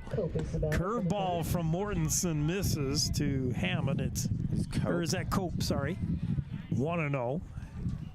Hammond on deck. Mortensen deals. That pitch is high. 2-0. Let's see if he can work another walk here. He's small, so there's not a big strike zone. So that one out on the ground ball to Huggins to Vaughn. Cope trying to get something started here. Pitch on the outside edge for a strike. 2-1. Giants trail 4-2. They equal things at 1-1 as Cope fouls that back. Yeah, Jackson scoreless the first 5, and then then Jackson trailed briefly. Took the lead in the 7th, 2-1, and then gave 3 runs back in the top of the 8th. Curveball is in there. Oh, that was a tough one. Looked like it was a bit outside. Cope had no interest in swinging at that, but a called strike 3 from Mortensen. He's got a. I mean, it was over the plate the whole time, just spun out at the end. So I'm just giving him the benefit of the doubt. 2 out now quickly. It'll bring up Bridger Hammond, and Mortensen deals. Another curve. That's hit on the ground to third. Gunderson up with it cleanly. Throw to first. Got him. 1, 2, 3. Mortensen works the Giants quickly, and the G-men down to their last inning. But first, we move to the top of the 9th.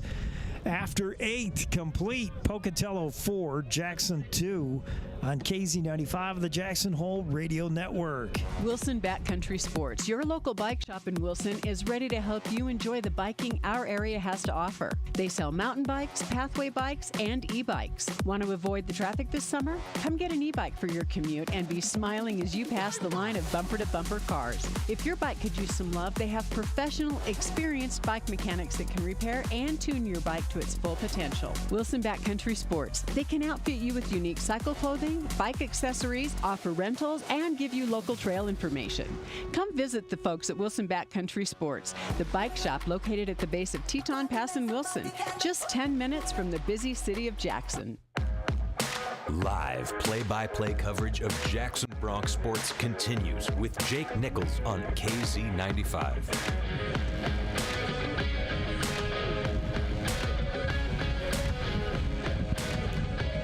For Jackson Hole Radio, Jake Nichols, Max Mitchell, happy to be able to bring you this game from Giants Field a couple days after 4th of July. I was wishing we could do those games against the Sixers, but wishing don't make it so.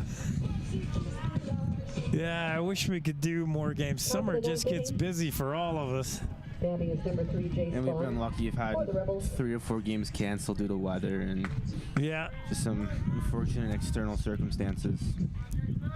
Matt Fisher works his second inning here. That first pitch hitting right at Huggins, and he bobbled it. Aaron Huggins had a gift as just a soft liner hit right to him. The ball was like a knuckleball. Yeah, it kind of bounced out of his glove or something. Did come knuckling, and then Huggins had bounced out of his glove, back in his glove, and then out of it. It's the 3rd time it's happened today. Oh, for the Giants. Boy. Yeah, and it's just kind of first pitch swinging there, hit right at Garner. He backs up, makes the catch. Almost tried to sail over his head, but good job by Ethan Garner to pull it in. So 1 out, runner still at first. As, boy, these Rebs are first pitch swinging at Fisher. They're liking what they see. Who's this? This looks like a new guy. Is it not Davis? Let's see, number 11. Runner going. That's a Martin Serrano up at bat. It is Serrano? Okay. Yeah, the DH, I think. Stolen base by Vaughn. He's in at second easily without much of a effort there from the Giants. Fisher's pitch, low. Good job by Aiden Grayland to block. Aiden is moving really slowly behind home plate. I mean, none of these guys are used to playing 9 innings, but Aiden he's been squatting for a while. 2-0 pitches, chop fouled on the first baseline, 2-1 now with Vaughn at second. Pokey would like to add an insurance run here. They got a 2-run lead, 4-2, top of the 9th. Pitch from Fisher misses outside, 3-1. You got an open base for Serrano, but he hasn't been too dangerous a guy this afternoon, really. I think he's 0 for 4.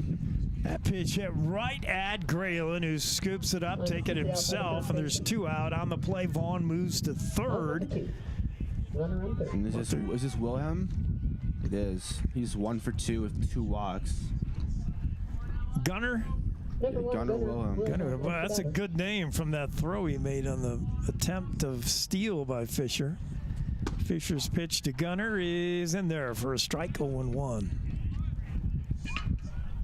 Vaughn down at third, trying to get home here and add to a 2-run lead for the Rebs. Fisher's pitch, that ball hit into left. That's a base hit, might be extras. It will be as Cope tracks it down in the corner all the way to the wall. And that will bring in the 5th Pocatello run to make it 5-2.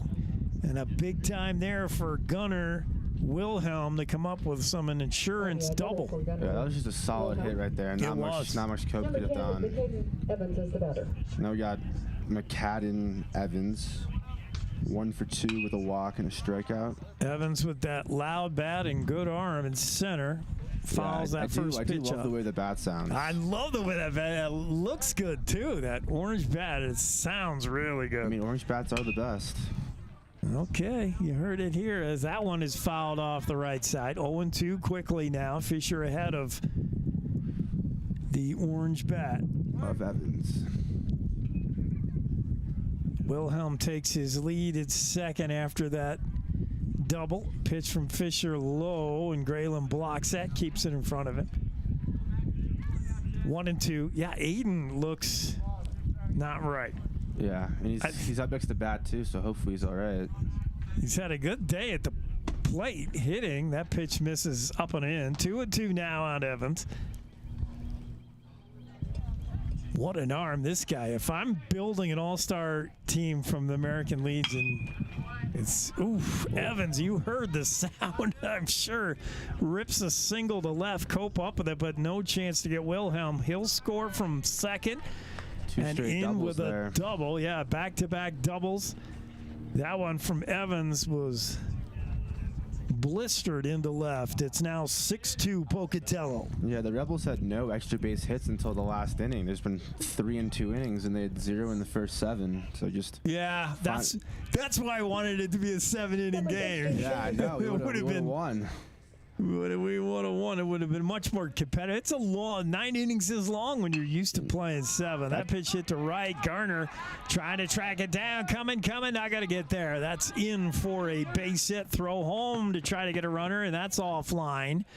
And that'll allow the extra base to be taken by Gunderson. So a single and then a throw and error home allows Gunderson to second. Another pokey run in. It's 7-2. I think this just shows how impressive Tate Wiley was today. The fact that he pitched 5 innings, no runs.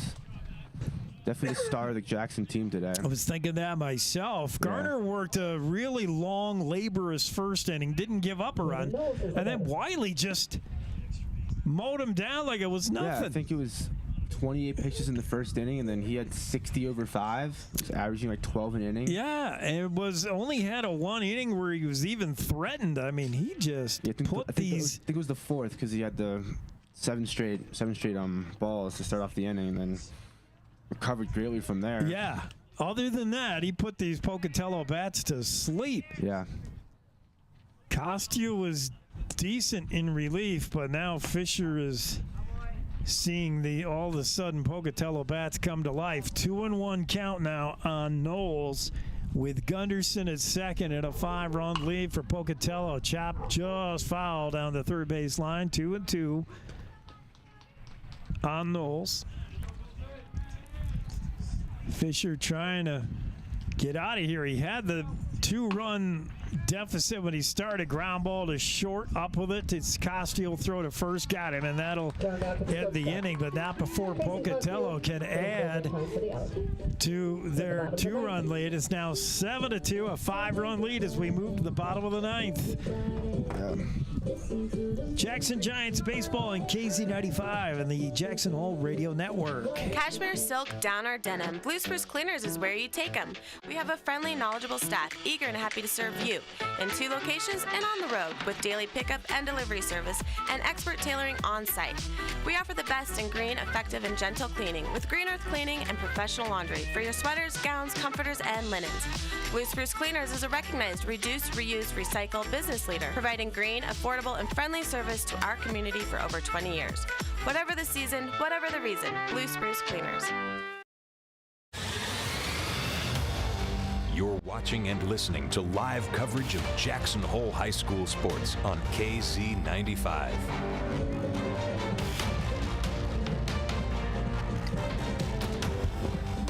Back to Giants Field, bottom of the ninth, 7-2. Pocatello leads this one in what was a close game most of the way. Jackson kind of melting down here late, letting it slip away. The errors have not helped things. It was a fantastic first 7 innings. Yeah, some of the best baseball I've seen from the Giants. Just couldn't keep it together. A really good game for a while. I mean, I don't know. That one, the play that I think back to is when Graylin just took his eye off the ball. That would have ended the inning. Yeah, stuff. It's just a killer. You can't get it past you. It's like a bad taste in your mouth. You know, you can eat like some, I don't know, rotten cheese and then have a great steak, but all you can think about is the rotten. And then once you make that mistake, there's really no going back. Just the fireworks started. Yeah. Well, now we need a 5-run inning to at least tie it. So let's see what Graylin can do at the plate. It's possible. Top of the order. He's 3 for 4 with 1 RBI, so he's had a pretty solid hitting performance. Curveball from Mortensen misses low, 1-0. Yeah, him and Garner have definitely been the most impressive from the plate. Both 3 for 4 today. Yeah, Eden's had a real good day at bat. Is that 2-0 or 3-0? 2-0. Mortensen deals, pitch swung out, hit high in the air to the first baseman. Second baseman will call him off and make the play, and that's Davis. And there's one down. Yeah, everything hit in the air. It's kind of stayed in the air today. Yeah, it's just floating. With that wind blowing in. It brings up Ethan Garner. He's had a good day. Even with the Garner shift on, he's managed to just find open grass in there in short right field. Davis has backed off a little from where he was playing. He was playing kind of a shallow right field as the second baseman. Still, the shortstop is on the second base side.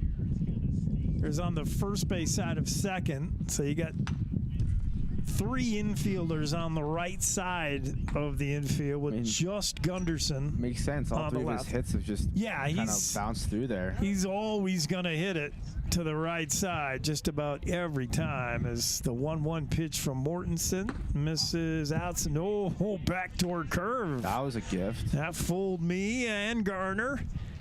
And a 2-1 count now on Ethan. That pitch misses away.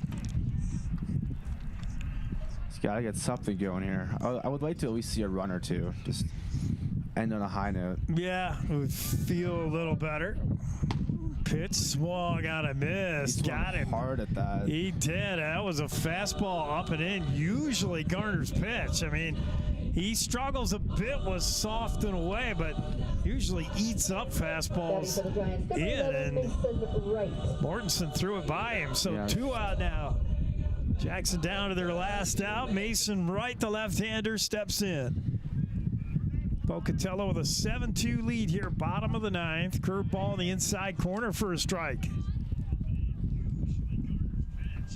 Pocatello out of the shift now and trusting that Wright may hit it anywhere, although the center fielder Evans got him shaded well to pull.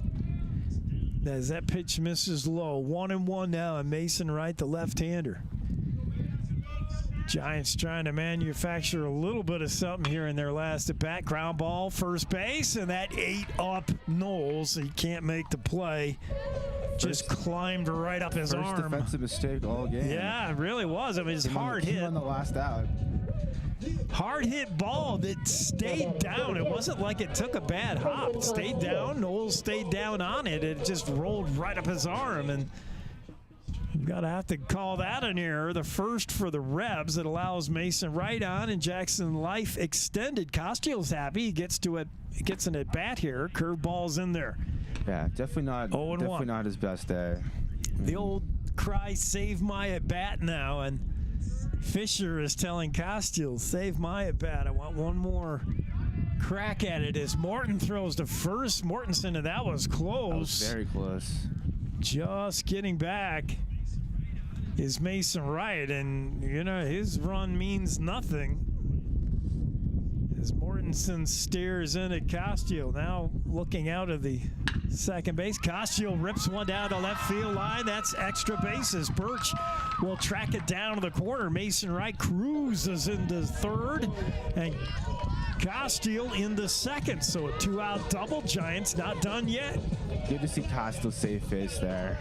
I did not want to see him go 0-5. So many opportunities Trayson had, in this game, and finally comes through. It brings up Matt Fisher, who hit that one deep to the wall for a double last time up, and I thought it was going to clear the fence. I know.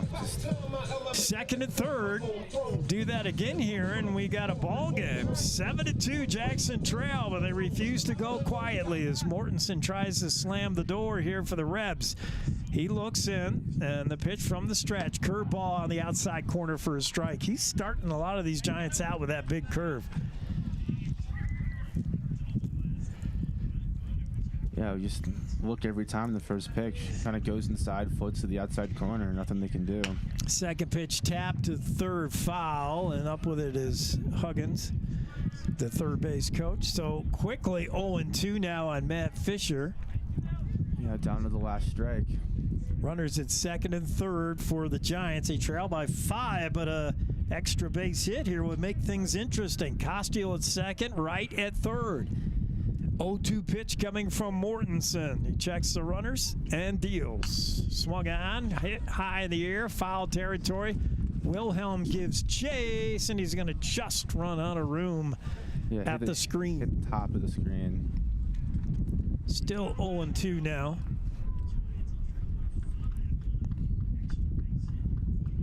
Yeah, it seems like the wind might be picking up a little bit. Yeah, it certainly is. Flags behind center field are certainly blowing hard. Outfield still, especially Evans in center, playing deep, just not allowing anything behind them, playing conservative. 0-2 count on Fisher as Mortensen deals. That ball hit well to center. Evans back. He's got a beat on it, though, and makes the catch. And he's swallowed up everything that hit him in center. That'll do it. That's the ball game. Jackson leaves 2 on here in the bottom of the 9th and comes up a little bit short. 7-2 the final. We'll be back to wrap things up on KZ95 and the Jackson Hole Radio Network after these. Hey, I'm Allie Lane from Jackson Hole Young Life. Do you remember what it's like to be a teenager? It can be really tough trying to navigate sports, academics, relationships with family and friends, not to mention the added stress of social media, phones, and screen time. Young Life believes that every teen deserves to know that they are loved and their story matters. Young Life leaders enter the world of teens, focusing on what matters to them: fun, adventure, friendship, and a sense of significance. If you love teenagers as much as we do, there's more info at our website, jacksonhole.younglife.org, to learn more. Here's your voice of the Jackson Bronx, Jake Nichols on KZ95.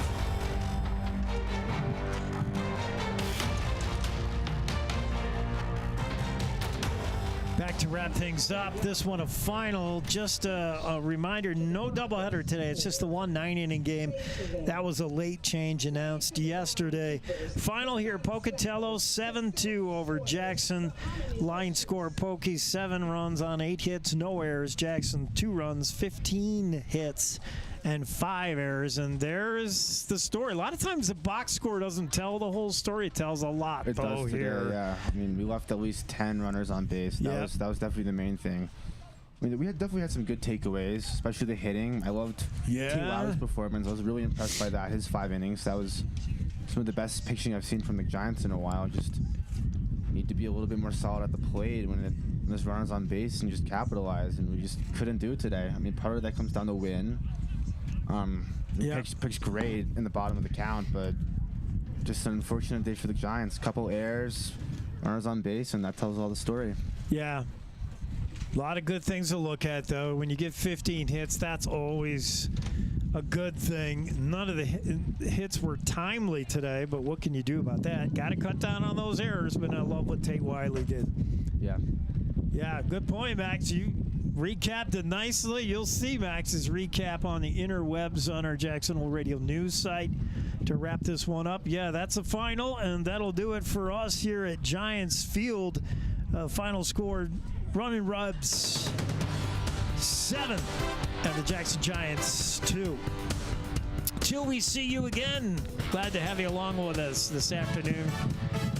All the action brought to you by Town Square Inns of Jackson Hole, Blue Spruce Cleaners, Healing Waters, Jackson Hole Lumber, Wilson Backcountry Sports, Big R Ranch and Home, and Young Life of Jackson Hole. For Jackson Hole Radio, I'm Jake Nichols alongside Max Mitchell. Wishing you a good afternoon. See you down the road. Yeah, see you guys next game.